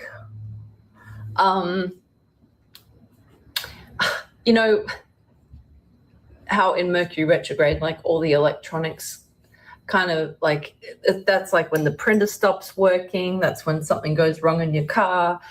It kind of felt like one of those, like it was primed to, it feels like it was getting ready to conk out for quite some time, but it feels like what accelerated that was, like slapping the water, going a little fast, and that it just easily sort of came loose. It feels like it was like the wire that touches the battery or something, like it was, feels like it was not secured. Now, when I wanted to know if it had anything to do with Nolan Wells, if there was some sort of, incident or argument that propelled the pump to stop working, I got like a no, that it did add to the urgency though. And so for that reason, I actually feel like the pump not working happened first. I feel that there was already tension amongst the boys, but then this could have been something that, one of the reasons that messages or photos were then deleted from his phone, because I feel like up until the last moment, the owner of the boat was really, he didn't want this to come to light. Because I feel like there were a couple of things that he had wanted to keep on the down low, that he had taken some risks. Go see earlier episodes, part 1, and also the phone. But that this created an extra layer of urgency, which just sort of fueled the fire.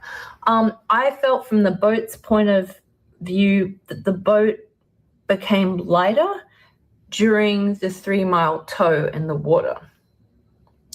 So my sense is that Nolan was on the return trip, but then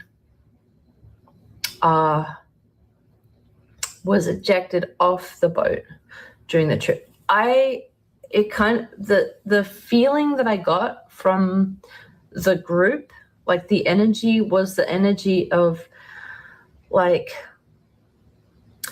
so in an earlier episode, I had discussed like an altercation. It looked like he was sort of pushed, and then there was such like a upset, angry energy that it didn't feel too far from shore, and that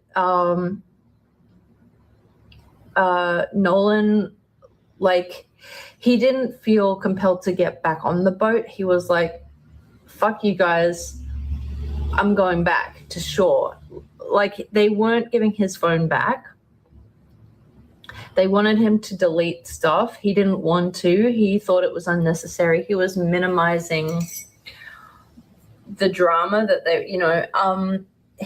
he felt like, because I had said that there were like some selfies where in the background there was something incriminating, and maybe it was to do with, I don't know if it was to do with this, but there was something that showed the other guys in the background, and it was just sort of showing a little bit of things weren't actually going to plan.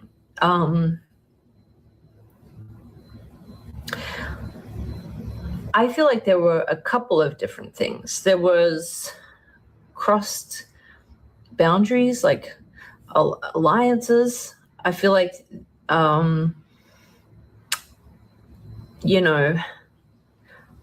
there were feelings that were, that the ego was in play, but also the plan, like, was no one was wearing life jackets either. But I feel like there was alcohol, and I know I've heard a lot of comments like, these were athletes, like, no one drinks. Really? 4th of July, no one drinks? No one takes a day off? All right, don't come at me for that. But I'm not implying that Nolan was really wasted or anything like that. But all of these conditions combined, I feel like I'm getting off track here, but the energy of the boat was, the bilge pump had, the electronics had come loose, disconnecting from the battery, and it was to do with the way they were driving there on the way. Then, so it was unrelated. But because of that, it added a sense of urgency and contributed to the fallout. Okay, and I feel that Nolan was on the boat at the time of the call, and I feel like he left the boat during the tow. And I feel like the boat towing the boat behind was unaware. I feel like it looked like he was swimming back shore, and he looked okay, but I feel like there was a quietness on board amongst the guys that this is part of like because they were being towed, it's not like they could just stop the boat, turn it around, but the impulse to like let the towing boat know, and that wasn't there. It was like, because there was energy in the air still of the argument, it was like, well, screw him. He's making his own choices. Like they were just like taking distance from each other very defensively. But there was a silence among them, knowing that it's like they were closing the door on him. And there was a question mark about like, is he going to be okay? But because they was, one of them, I feel like it was the owner of the boat, was still feeling up in arms. I feel like it was the other two guys, especially the one with the longer hair, that was like, oh, is he going to be okay? Should we be calling someone? Should we be? And they didn't. And it was sort of like that the same feeling of like you're driving on the freeway and you see something happen to a car and you're like, oh, is it going to be okay? And it's like, well, we just have to keep going. We don't have time to stop. Something like that. I don't feel that they could see him like struggling. I feel like he looked like he was okay, but there was no making sure. So once again, I feel that it was like the precise cause of death was accidental, like while he was making his way back.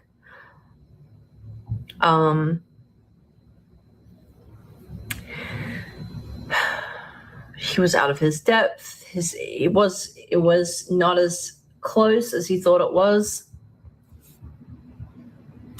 His body wasn't cooperating the way that it needed to, and that there was accidental drowning. But I feel like the real criminality was the neglect and the lack of care and the lack of following back. That's what I'm getting from looking at the boat. All right. Thank you for joining me on this journey. It is frustrating that there aren't more eyewitnesses coming forward, that there isn't more information. And I feel like this silence is a character in itself. This is one of the most heartbreaking parts of this is the silence in between moments of information. All right. And thank you guys for extending your I know, look, I'm not trying to be the news here. I'm trying to sort of join in processing the information and lack thereof information that we're getting, and do it in sort of an artful way, in a way that's coming from more of a energetic vantage point, and looking at it through that lens. So, yeah, this episode is just about the boat and whether that malfunction had something to do with an argument or something. No, it didn't. It was, negligence again. Like, I feel like the boat was taken on a few joyrides and it should have been checked on earlier. That's sort of part of, the story of who's driving the boat, but that the malfunction did contribute to the incident that left Nolan Wells dead. All right. Sending lots of love and good health your way. And I will see you at the next installment. Bye for now.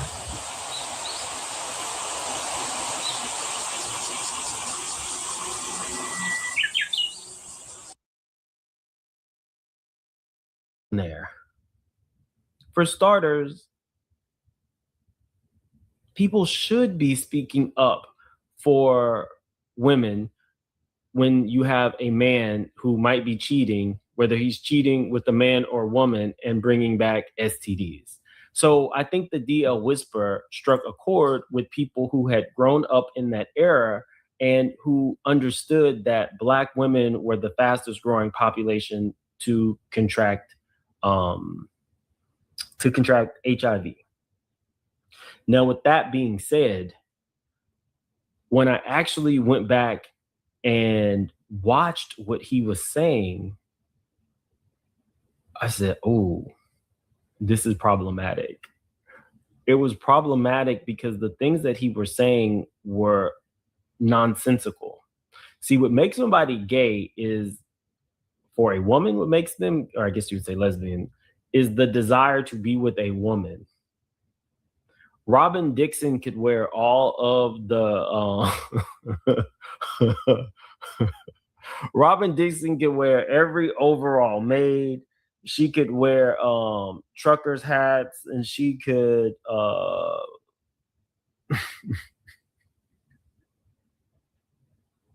not say that. Robin Dixon can do whatever she wants, but if she doesn't actually want vagina, she's not gay. What he did was he fed into a lot of tropes.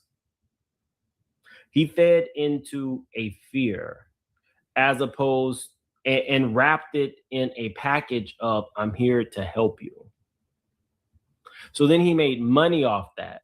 I found out that he had initially started his channel, or his movement, as somebody who was applauding the fact that he could be with DL men. Then it shifted. It was a grift, kind of like Candace Owens. Candace Owens used to hold symposiums to get Black people to be Republicans.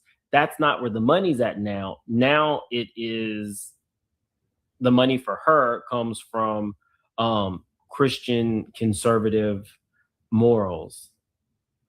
And she can stamp that on anything and repackage it. He spoke to a community that technically had been hurt by the DL man. That's non-negotiable. That happened. But then you started seeing it cause division between gay men and women. And it was like, how is nobody just speaking on this like openly? Nobody's actually just talking about this openly.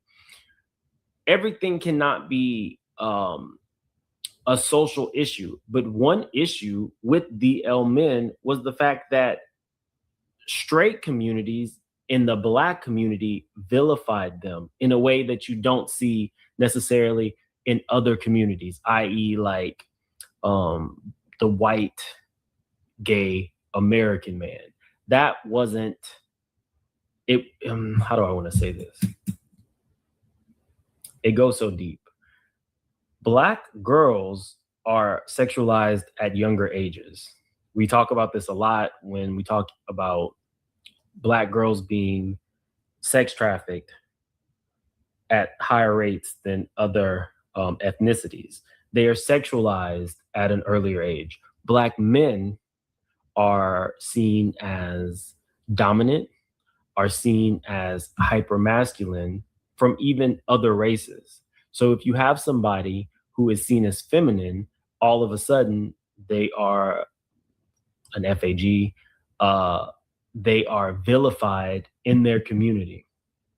So you have men who do not feel comfortable leading that life. So it doesn't make it right that you would bring an STD over to a woman. However, you have to talk about multiple things that make these things happen.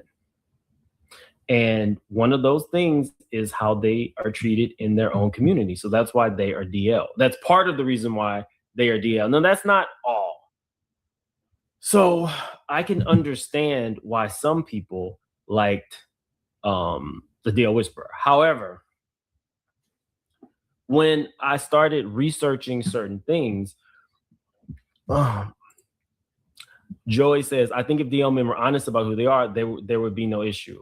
Yes, however, we have to talk about societal norms in the Black community. Because, I don't think there's a quote unquote DL Asian community, a DL white community. But the same way that Black women are, again, the same way that Black women are sexualized earlier, Black men are, I don't want to say forced into toxic masculinity, but I will tell you that when I had the conversation about Boosie, and I'm just going to speak freely because I can, because this is members only. When I had the conversation at a barbershop about Boosie paying an adult prostitute to sleep with his 12-year-old son and 12-year-old, 13-year-old nephews, multiple people said they don't see a problem with it. And I said, explain it to me how you don't see a problem with Boosie having his children molested and his brother and sister's children molested too. Because anytime you have an adult woman giving a child head, and that's their first sexual experience, and Boosie might potentially have been in the room because he said he saw and made sure it happened and he paid, you are not only molesting the child, but you are exposing the child to prostitution and a life where sex is transactional. And I said, well, how do you feel about Boosie and what he has to say about the feminization of the Black man? And those same people who did not have an issue with Boosie having his children molested and his nephews molested said, well, he's onto it. He has a point there. And I said, I'm not going to name your names, but I'm going to use this in a video. So yes, DL men don't necessarily live their lives outward, but we can't have a conversation about DL men without having a conversation about how the Black community actually views gayness. And it's a whole nother level when it comes to like trans people.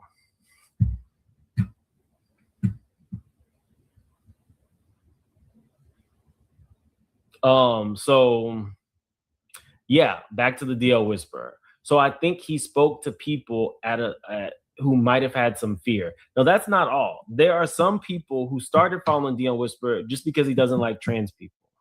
And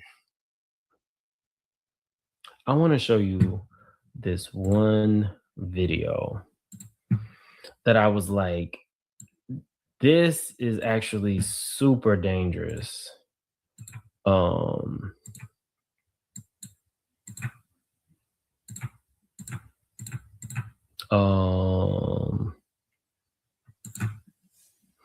It is about the DL whisperer and a guy he did a video on.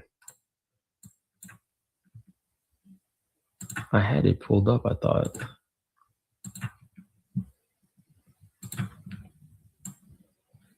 Sorry, I have a lot of stuff open because some of this stuff is going to be in my video that I'm doing tomorrow.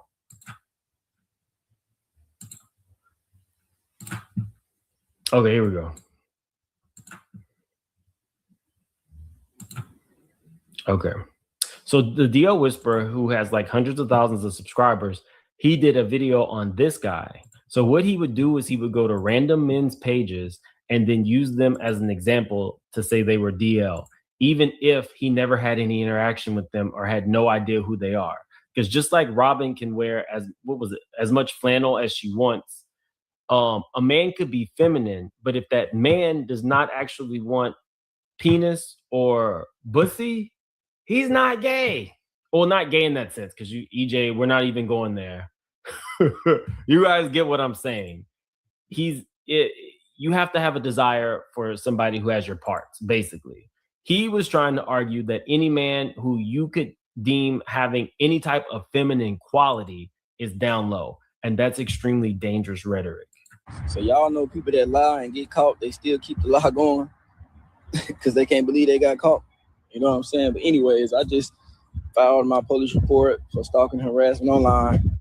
Currently at the courthouse. I just left out of there. They said I tried to put a restraining order on myself, but they said it'd be best to hire an attorney because if I never dated the person or if they're not my blood, it's gonna be a lot harder to put the restraining order by myself. So I have to talk to my attorney about that. Cool. So I talked to my attorney about it. He said it's gonna be a little work, but we can get it done. So then I asked him about the CCC. Okay. So this dude, this is what would happen. He would see somebody online and decide, I'm gonna expose them. So this guy actually had messages from where the DL Whisperer had reached out to him, telling him, you know, kind of like hitting on him or whatever. And when he did not reply to the man, and this is all in his metadata, that's when he went on to basically try and out him and say that he was DL with no proof of this man being DL. That is extremely dangerous. And, I talked pretty openly about a time that I really, really, really effed up. I got a name wrong in my notes, and I thought that person was a Diddy escort. So I reported on that. And a reporter that I knew pulled me to the side and was like, hey, I have a friend who's an actor. His mom has been crying all weekend because she thinks that her son is a hoe. And I was like, why are you telling me? She was like, you reported on it. So I had to go back to my video, see that I had misspelled the name, and do a retraction because I really, really, really fucked up. Now, I didn't feel like there was ever a concern. I reached out to my attorney to see, what he could have done legally, and I knew I was fine there. But for me, it was just having that man's mom crying all weekend because of some shit that I did that took me out. So I reached out, I apologized, I did a correction. He reached back out to me and said that he was thankful. Sometimes you just mess up. But when you have proof that you tried to hit on somebody when they didn't respond, you told hundreds of thousands of people that they were down low. That's not okay. So when people are like, why is the DL Whisperer in jail? It's because of things like this. Now, I'm not saying T.S. Madison is perfect in this situation. I'm not saying that by far. But when I actually did my own research and I saw that this was the kind of stuff that he was doing, I'm like, that's horrible. Somebody said, okay, Tiffany said, what the DL Whisperer was doing didn't have anything to do with trans people. Okay, so let me tell you how that came about. So there was really no interaction between the DL Whisperer and T.S. Madison initially. There was an interview where T.S. Madison basically pulled an EJ, and she told Nene that Nene should be comfortable dating gay men, and that whole thing of people living on not a scale. What is it called? Like there what's it called? The Kinsey, where sexuality is more fluid, and Nene was adamant about not wanting to be with a man who would want to be with her. And then T.S. Madison was like, well, I don't date gay men. And that set like the world on fire. I do have an issue when people say things like that. First off, I do think that trans people are a marginalized community. However, it's okay for Nene not to be interested in dating a man who would want T.S. Madison. That's perfectly fine. There are, I guess, some people who are more sexually fluid. There's some people who are gay. There's some people who are trans. There's some people who are lesbian. There's some people who, might just be EJ. There's people, there's non-binary people. There's all kinds of people. For a trans person to tell someone who is happily heterosexual that she should be comfortable dating somebody who is fluid is insane to me. It's insane to me because in these spaces, you want to have open, honest conversations. But when somebody's telling you, just like T.S. Madison says, I am a trans woman and this is what I date, it is absolutely fine for Nene to say, I'm a heterosexual woman and this is what I date. And I don't want to date anybody who wants to date you. That's fine to say. I think that we get into these spaces where everything is politically correct. It's either politically correct or completely politically incorrect. The reality is T.S. Madison dates what she wants to date, and Nene can date whomever husband she wants to date. That's just what it is. And so I think sometimes conversations fall short. There is a trans person named Hope. And her stuff has come up, and I think she's able to articulate her thought very well. Like, I wouldn't be surprised if she used to be like on the debate team. And so I've seen some of the things she said. I've seen some of the things Dominique Morgan said. And typically it's like common sense type stuff. So it's like, okay, I can see why you are garnering attention. But she was on a podcast, and she was the only person who was, I guess, LGBTQ on the podcast. And they were asking her about oh, I'm sorry. Before we get on Hope Giselle, somebody wanted to know about how the Dio Whisperer and how it happened that it became like a Dio Whisperer versus trans thing. Okay, so Nene and T.S. Madison are having this conversation. The internet gets set ablaze after the conversation. And there is a woman who goes on her podcast to talk about the fact that T.S. Madison is buck breaking men and raping men.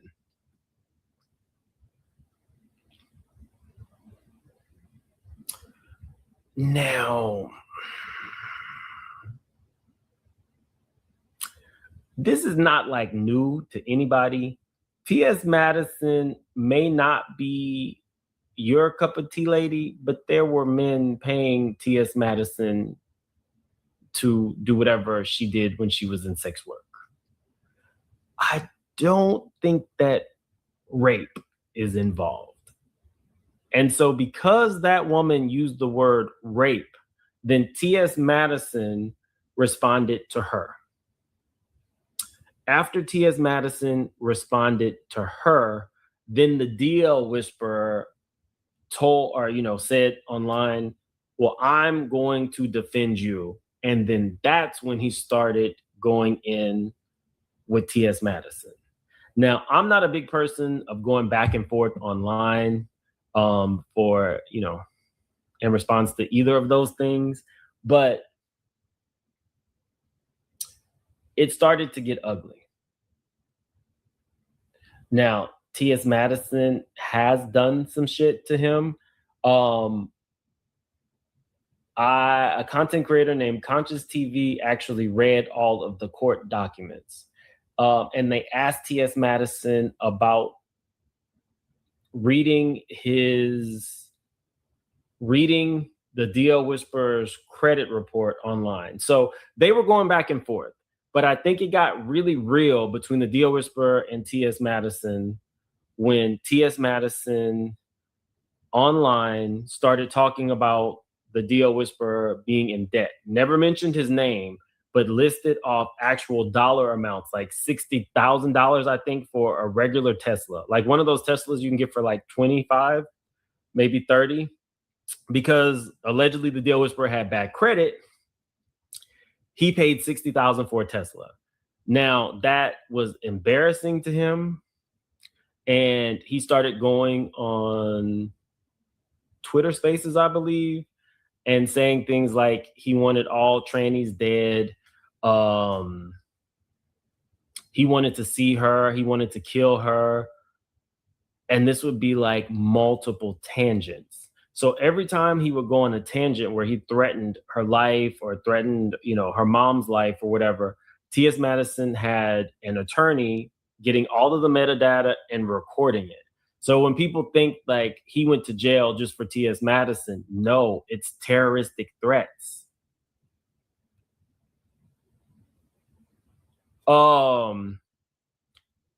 So that, at the end of the day, we just need to be honest sometimes. it gets to be too much. It really just gets to be too much. By the time you are saying that a whole community of people don't deserve to exist and you want them wiped off the face of the earth, and people are agreeing with that, that's some scary shit. Because if you just replace trans with any other word, you're going to jail. If you replace trans, you want to wipe off, if you replace trans with black men off the earth, you might you might be going to jail. If you replace trans with black women, you might be going to jail. If Jeff Metcalf, Austin Metcalf's father, took out the word, said that he wanted to wipe off all little black boys off the face of the earth, he might be going to jail. So I sat and listened to the entire transcript that this guy Conscious TV read from the trial. And, there was discourse between T.S. Madison and the judge, the defense attorney, the prosecution, all of that. Like, there was actual discourse and conversations. And when they brought out all of the things that are considered terroristic threats, I was like, this makes sense why he's in jail, because I did not understand how somebody could go to jail for driving by somebody's house, and maybe threatening them or, driving by the house. But when the actual courts saw multiple terroristic threats, that's why he does not have a bond.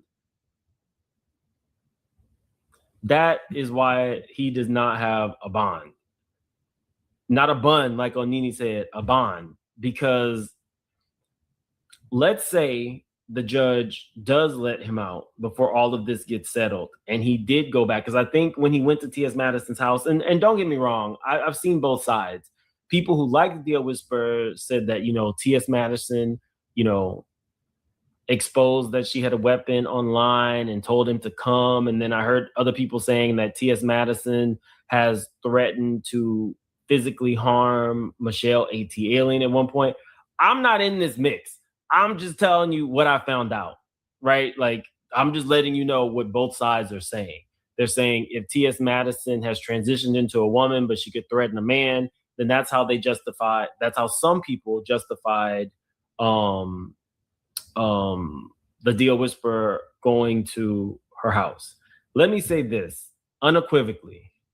Anybody who has an idea that any type of person, any color, should not exist on Earth, that sounds like some Hitler Nazi shit. That's what it seems like to me. Hitler Nazi shit.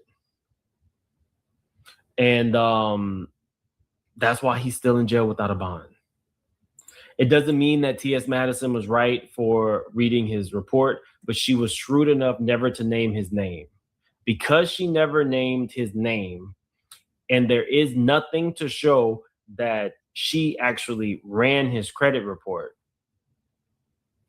then when they're talking about it and could even show the tape in court of her reading what the line items were and the debts were, it's still not enough to consider it breaking a crime. Is it wrong to read somebody's credit report? Absolutely. It's actually illegal if you pull it and read it.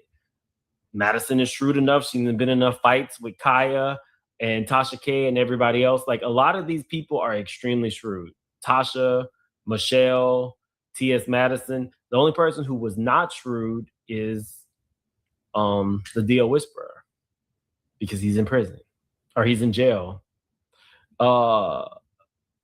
Yeah, and they also said that T.S. Madison, I think Michelle A.T. Alien had done a video where she said that T.S. Madison had doxed her in the past, and she had a restraining order against T.S. Madison as well. Like, there's no love lost between T.S. Madison, Tasha K, and Michelle. But I'm just giving y'all the whole synopsis.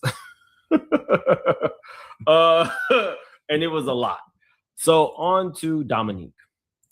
So I wasn't really too familiar with Dominique Morgan. You guys can put in the chat. A lot of people like her. She is, what I found out, is a trans advocate who transitioned about 5 years ago. And prior to that, she was an ex-felon who made something of herself, was giving TED Talks. TS put Michelle's phone number and other info online. Oh, well, there you have it. I wasn't really too familiar with Dominique Morgan. Much like Hope, that we'll talk about in a second, Dominique Morgan is very well received. I did not know anything about this lady. It was like she just came out of the blue. I didn't know about her, but she's a big deal in the trans community. So when it came out that she had stole $100,000 and the DL Whisperer had said she was going to jail, and she made comments like she'll be underneath the jail before she ever goes to jail again, and denied everything, come to find out she was put in jail for like 30 days recently. She's now out. So the DL Whisperer was right about that. So then people came out and said, like, everybody had difference of opinions. So I reached out to a trans advocate and got like the real. And this person said that Dominique Morgan is the real deal. Dominique Morgan has put blood, sweat, and tears into helping the trans community and the LGBTQ community, and that she is a beast at nonprofits. And then, I heard other things that recently, went public about how she had paid for another girl's breasts and stuff like that. Well, Dominique went to jail. And Dominique, good evening, Princess Sheba. Dominique went to jail, and there was a lot of confusion about it.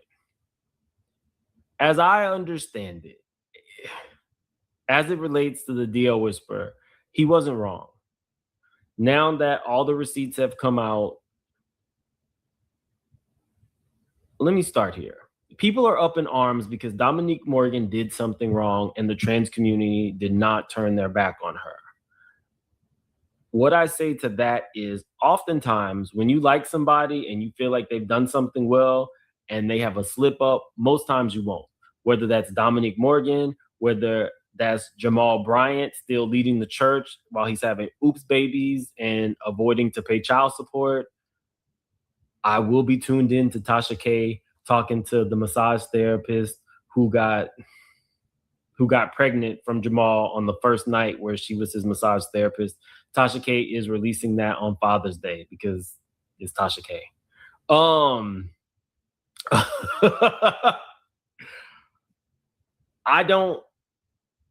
I never expected the trans community to turn their back on Dominique, because when I talked to the trans advocate who has nothing to lose by speaking positively on Dominique, they said very, very, very positive things about her. Because we're having a real conversation. When I was going to do this video, I was told by a good friend that maybe this was not the right time. Just do it as a members only, because I'd already done the research. And I could understand. You just got out of prison. I don't have any beef with you. And you have done positive things for your community. However, what I will say is I don't believe that everything that she put out in her interviews was true, because the people who she believes set her up also showed a 2-hour video of receipts. I think that, now this is just my opinion, because I'm a paraphrase for y'all. I don't think that Dominique Morgan was completely truthful. I think that she set out to be a very visible trans person who knows how to raise money for trans and LGBTQ causes. In that, though, I think there was some shady dealings. I think that there was $100,000 that was supposedly used for bonds for other trans people in jail, and that money was not. That's just my opinion. Both have. Dominique is a little bit vague when she talks about it. The person who is now in charge of the foundation, who runs her foundation, is not as vague. And as I understand it, I could see somebody setting her up, like going to the police and saying, this money is gone or it's been misappropriated, maybe because they don't like Dominique.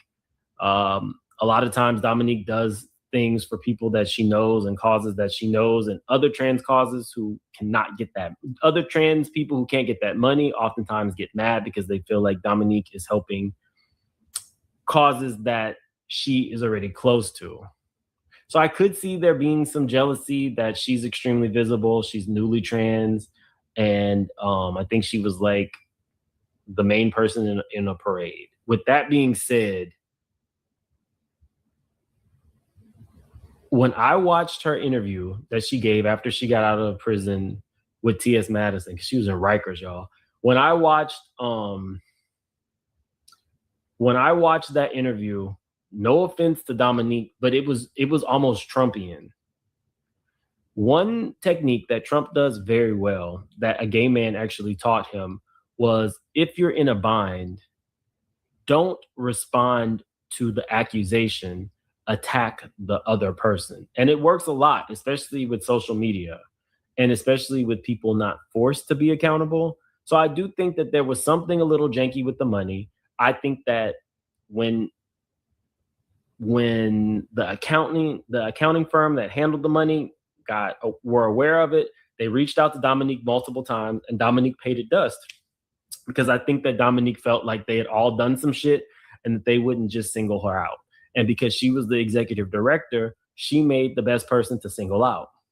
So you can't have it all ways. You can't be this very intelligent person who studied law in prison, knows how to work the system, and gives TED Talks, and people see you as, a symbol and a beacon. You can't say that you're that smart person and then in the same vein say, well, I chose not to respond to certified mail because I just knew they weren't trying to get me. And it's like, you can't have it both ways. You can't be that intelligent and then do something that ignorant. I don't know how else to say it.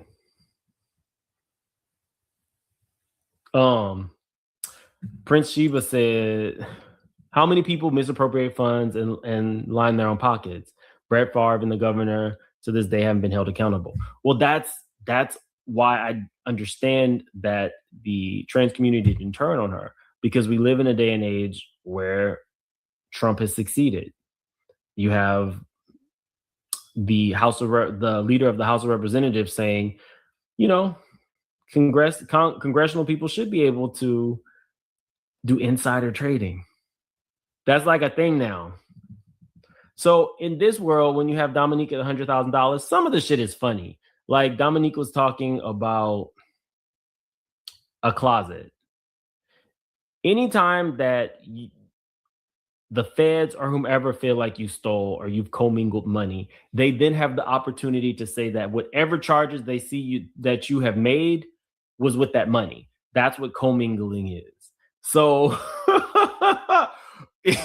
they can say anything. That's why they could say whatever they wanted about Diddy. Oh, he did this, he did that. Because if you've commingled money, when you do the press release, you can say anything was spent with that money. So this thing about the closet, the funniest thing was a $19,000 closet.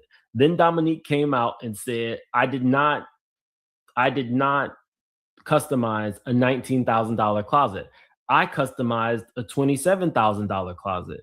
And I'm like, whoa, like a $27,000 closet is like mansion level.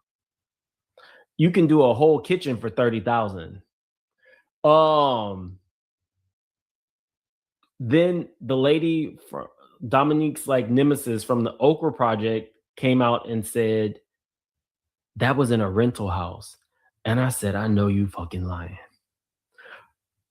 Dominique Morgan, did you take $27,000 and upgrade a closet in a rental house? Is that what? That was the funniest thing to me. That was the funniest thing. And now, there are so many like trans advocates channels in like my algorithm because I was researching this. And Dominique is a person who comes online every day and talks about things that are socially conscious, how to better the world, and specifically talks about people who are doing wrong. So when people say, she shouldn't have to be held accountable, or I'm not really trying to go there, it's a little janky because if you are seen as a voice and your daily content is socially conscious and your daily content is condemning bad behaviors of other people, and you never really come out and say, hey, I fucked up this time, but I've done so much great things, then that is where people can kind of latch on. um do I think that people who don't like her and who don't like, and some people who just don't like trans people altogether, do I think that they want to have an aha moment where you failed, you fucked up, you're already a felon? Absolutely. But I think two things can be true at the same time. I don't know Dominique like that. I've just recently started seeing her content. I talked to somebody who spoke very highly of her, but when all of the dust settles and I see you like attacking those people as opposed to actually saying, I actually did mess up, it does lend itself to the thought that you don't feel like you have to technically be accountable. If you talk to somebody who supports Dominique, they would say, well, she already served her time. But it's like, don't say anything. Don't lie. She said that she didn't have to pay restitution. That's not the truth. The truth is, she said, I think in the interview with T.S. Madison, which is now down, I don't know why T.S. Madison took the interview down, but she had said something like, if I make like $1 billion in the next few years, I have to pay restitution. Other than that, I don't. And then they came out, the Okra Project people came out and said, that's not true. They have a hearing to determine what the restitution is going to be in like a month or two. So it's like, continue doing good for your community. But if something like this happens, everybody's not against you. A lot of people don't even know who you are. And when you are honest about a situation or completely honest, it goes a long way for people who don't have any like bias towards you. After the advocate told me all the positive things she does for her community, it's like, okay, well, she's doing the damn thing. But this was a fuck up. Excuse my language, guys. It was. The starter house. Okay, so I heard about the starter house stuff too. T.S. Madison has a starter house. They're saying that there's only one person in the starter house. There's actually been one person in the starter house for a long time. As I understand it, some people were saying that they just got one person in as there was negative publicity. No, somebody had already been in the starter house getting help from the services of the starter house, but did not want to be the face of it. And just recently, got her shit together and is now comfortable saying, I'm here. But, I think a lot of times people are already on whatever side they want. And so, you like who you like. Sometimes you just don't like certain people. Not everybody likes me. It is what it is. I've not heard that. I'm also not like in that world. I don't know T.S. Madison. I don't know Dominique. They have like their own. Well, actually, I would say Dominique and TS are in their own world because they are like celebrity trans people. This is not like, I feel like Gabor. Can we talk? I'm from the South. And in the 2000s, if you saw a trans person, more often than not, they were ostracized, ridiculed. Let me tell you a personal story. This might help. When I was 18 years old and I was a freshman in college, my English 1 literature teacher told me, or told the class, most of you guys have never really experienced the death. This year, a good chunk of you are going to at least lose a grandparent. And there's something about English 1 lit. It's less about it's less about verbs and adjectives and more about like opening your mind. And unfortunately for me, the person in the class whose grandparent died was mine. So when my grandmother was dying, me and my family made sure that when she was in the hospital and even when she was out on hospice, there was never like 5 minutes where she was alone. And my grandmother had like basically raised me, so there was no way I wasn't going to be there. Well, I was also not attending school like I should. And I talked to my English 1 literature teacher about it, and she told me, if you go and spend the night at a homeless shelter and do a report and talk to the class about what you've actually seen, I'll give you whatever points you need. So I did it. I went to a shelter that caters to basically like runaways or abused kids, and there's multiple levels to it. You can't just walk up on the walk in and be admitted into like a place where you get like an actual bed. But for kids who need a place to stay, you can go in and get a cot and stay in the auditorium. So my stupid ass goes. At the time, I had a car, which I didn't even think most of these kids wouldn't have a car. So I went and I just talked to people.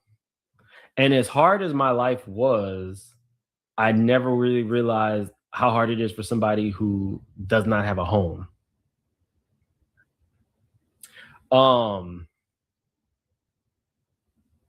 And so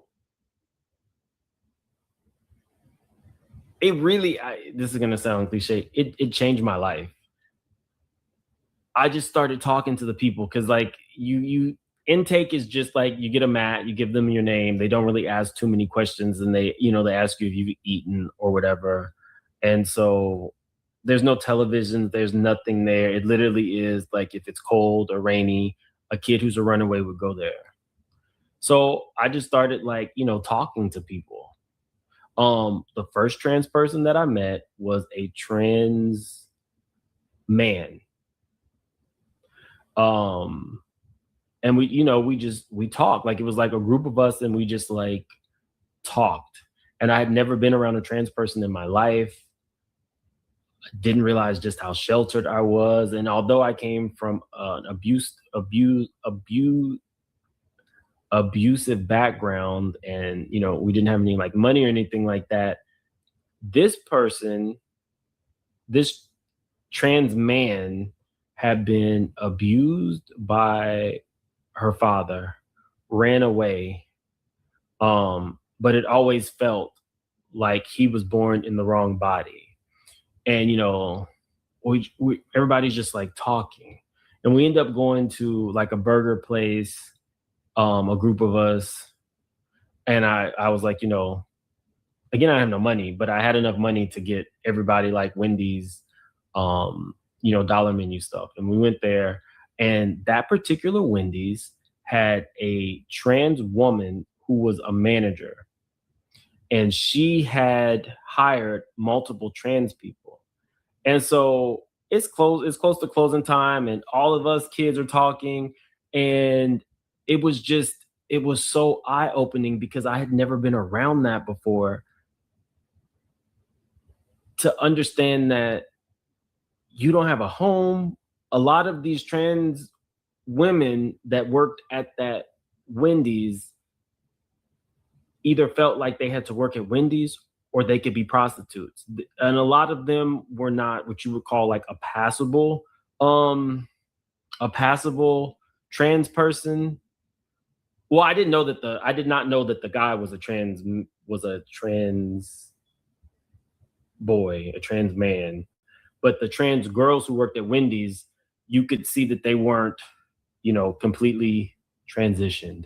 And just talking to them, it opened like, it was like, I'm sitting here thinking about like, if I'm in the right major and my grandmother dying, and y'all are thinking of not having any family at all, and your two options are like fast food or prostitution. It opened my eyes to life not being as easy. And I brought all of this into my report that I turned in so that I could pass English Lit. And you just never really know what the next person is going through. You never really know. Like, I got back the next morning. I slept on my cot. I got in my car and I went home, showered, and then I went, to my mom's house to take my shift with my grandmother. But it was life changing to see. I mean, that's just we walked back and there were more kids to talk to in the gymnasium where we were all like sleeping and stuff like that. And it was like most of them were grateful for this place because they got to meet other kids who were on the street. Some didn't feel safe. Some couldn't get into the program because they were on drugs. It was super, super. I don't even know where I was going with that. Sorry. But I don't remember what we were talking about. I just remember we can move on.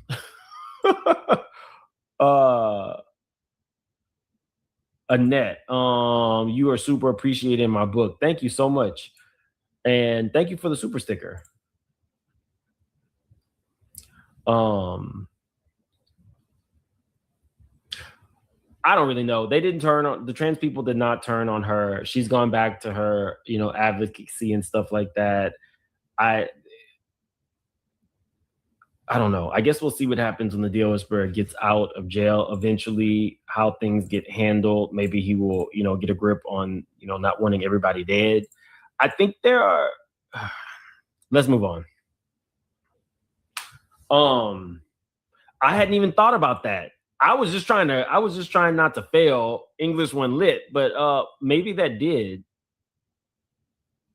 I've always been the person to have conversations with people.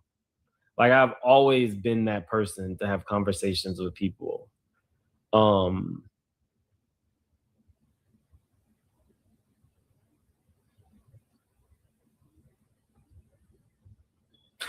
That might also be why I have so much like erroneous information on people.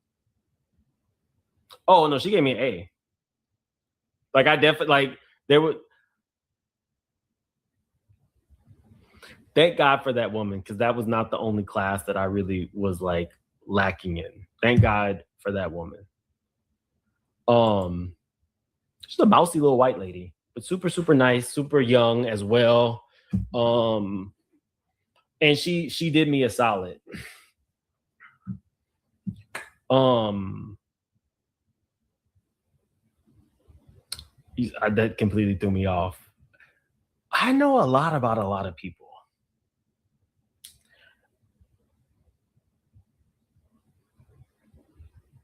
Sometimes it's a little scary.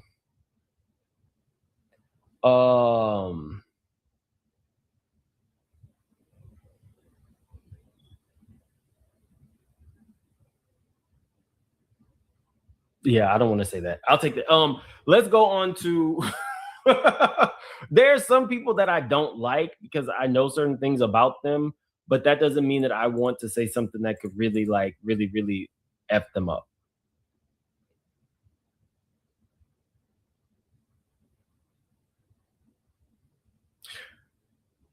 I guess this is a members only. There's a rapper who I have heard some things about in relation to a younger current female rapper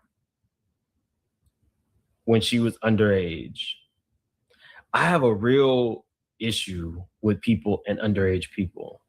I know some things about that rapper's personal life as it pertains to them also dealing with trans people. And sometimes when I'm reporting on them, it takes everything in me not to just say everything I know about them solely based on the fact that I don't like what you did with that underage current female rapper who at the time she was underage was a stripper and you had her on tour with you. There, like, that's what I was talking about a little bit earlier about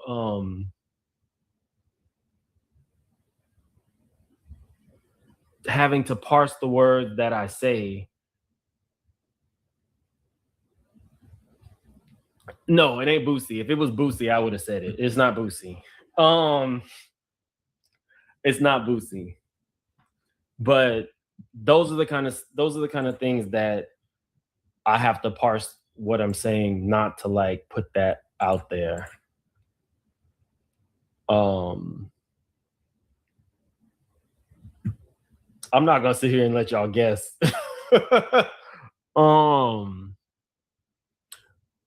In a separate incident, something separate, if Black China ever, this is not what I was talking about just now, but if Black China ever really wanted to come out and like expose people, she would be a good one to do it. Because when she was stripping underage, there was a lot of access that she had to a lot of people who she could take down if she ever just wanted to write a Corinne Stephens kind of book. But China is not who I was talking about a minute ago. What all did I put that we were talking about? I guess we could talk about what's been going on with me. I don't know if any of you guys are also in therapy, but therapy has really been like a lifesaver for me. I am a high functioning person. So because there are things that I can still do that are work related at a time where it's really not a good time for me or I'm depressed, oftentimes people think that my life, you know, goes on without a hitch or I don't have any problems. And it's really just not the case.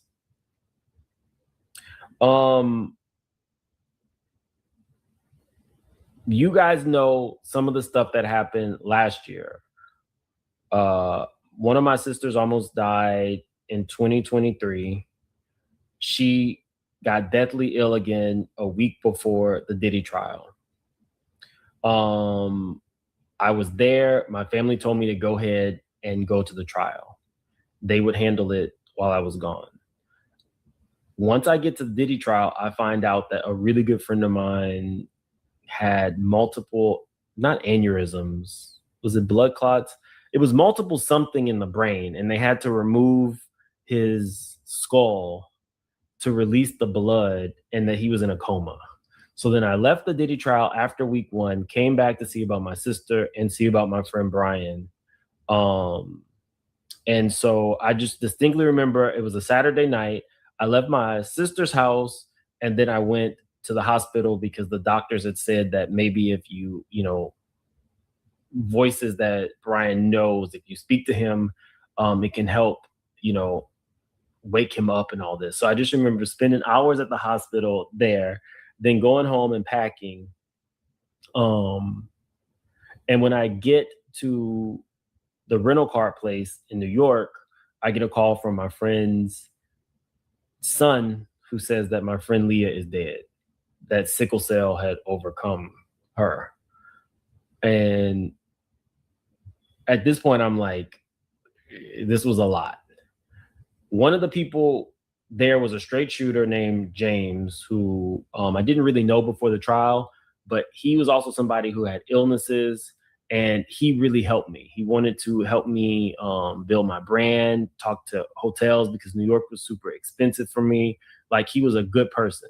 Well, because I had always been on the phone with Leah while she was going through her sickle cell stuff. I don't know if you know anybody with sickle cell, but sickle cell is like one of those things where they can't heal it. So all they can do is give you drugs because it's super painful when the blood sickles in your veins. So I would always be on the phone with her. James knew this and didn't even tell me that he was leaving the Diddy trial to go to the hospital most nights.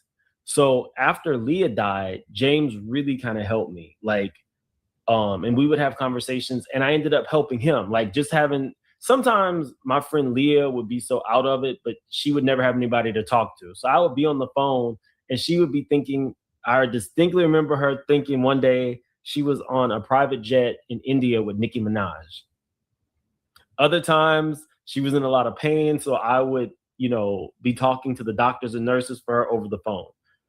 After she passed away, sometimes I would be doing that for James. And you never really know just as much as I needed somebody to say, hey, here's the notes from the case today. I know you didn't make it. I will be on the phone with James while he's receiving infusions and stuff like that. It's like we became super close.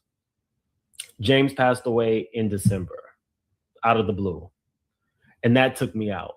So in my channel, I try to produce content every day, but as people were dying and comas, it was just a lot. So I got back to a more steady pace with my content.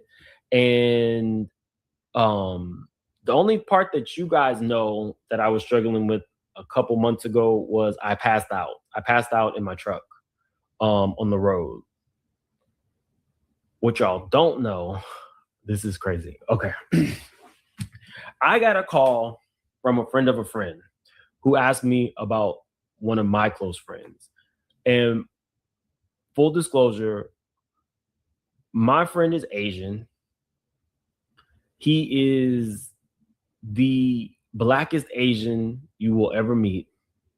He's a person whose family fled communist China, and his surrogate family, like it was like this older black lady who really like embraced him where his mom and his dad didn't. Like in his family, you have to be a doctor. If you're not a doctor, you're not really anything. And because he was listening to like Master P and not whatever traditional Asian music and shit like that as a kid, they really didn't see it for him. Now he's from the Sinners family. And so he's the only person who I've ever, like, he's the only friend I've ever borrowed money from. We've been friends for like 20 years. But he got hit by a car on foot last year. And, you know, I'm not a person who has to see my friends all the time, but I'm gonna know what's going on, what happened with your dad's stroke, all of those things. But another thing he did, as soon as he got in management, he worked at a place where you pick up, like you drop your car off at the airport. And so I would always use that for free when I would drop my cars off. And as soon as he got in management, I said, why is that old black lady driving the van? And he said, I hired her. He liked black people so much. He hired an all black staff. A black lady had come in and said, you know, she was on her last, she needed this job, and the only position he had available was a van driver. Now you might think that that sounds great, but the van drivers have to lift up luggage. This, I remember thinking, I was like, I think it's dope that you did it, but is she going to be able to maintain this position? He said, I don't know. She told me she needed the job. Them hoes can pick up their own luggage. She's going to have that job as long as I'm here. As long as she needs this job, it's hers. That might not seem like a big deal, but a lot of people have an expectation that whomever is driving the van helps them with their bags. Like that's the expectation, to help, you know, put the bags on the this lady was not. Anyway, so, you know, like I said, I talked to everybody, and I could see where he always had his surrogate family as black families. And so he had started having like some memory loss after he got hit by the car last year. And I could see like a difference in like his behavior. And I get a call from a friend of a friend who's basically saying, you know, I haven't talked to him for a minute. And I was like, why are you telling me? I said, well, his birthday is coming up. I'll just, you know, tell him to give you a call. You can't. I said, why? He's been evicted. Now, I was about to say this nigga. This dude is Asian. It's one thing he's going to do is pay his bills. I was like, what do you mean he's been evicted? He's been evicted. Where's the car? The car is still at the house. Okay. Where's the dog? Euthanized.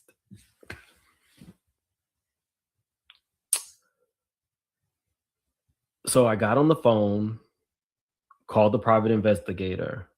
And mind you, I don't have any point of reference to his family. His family is communist, is Asian or Chinese communist people who fled China as refugees. I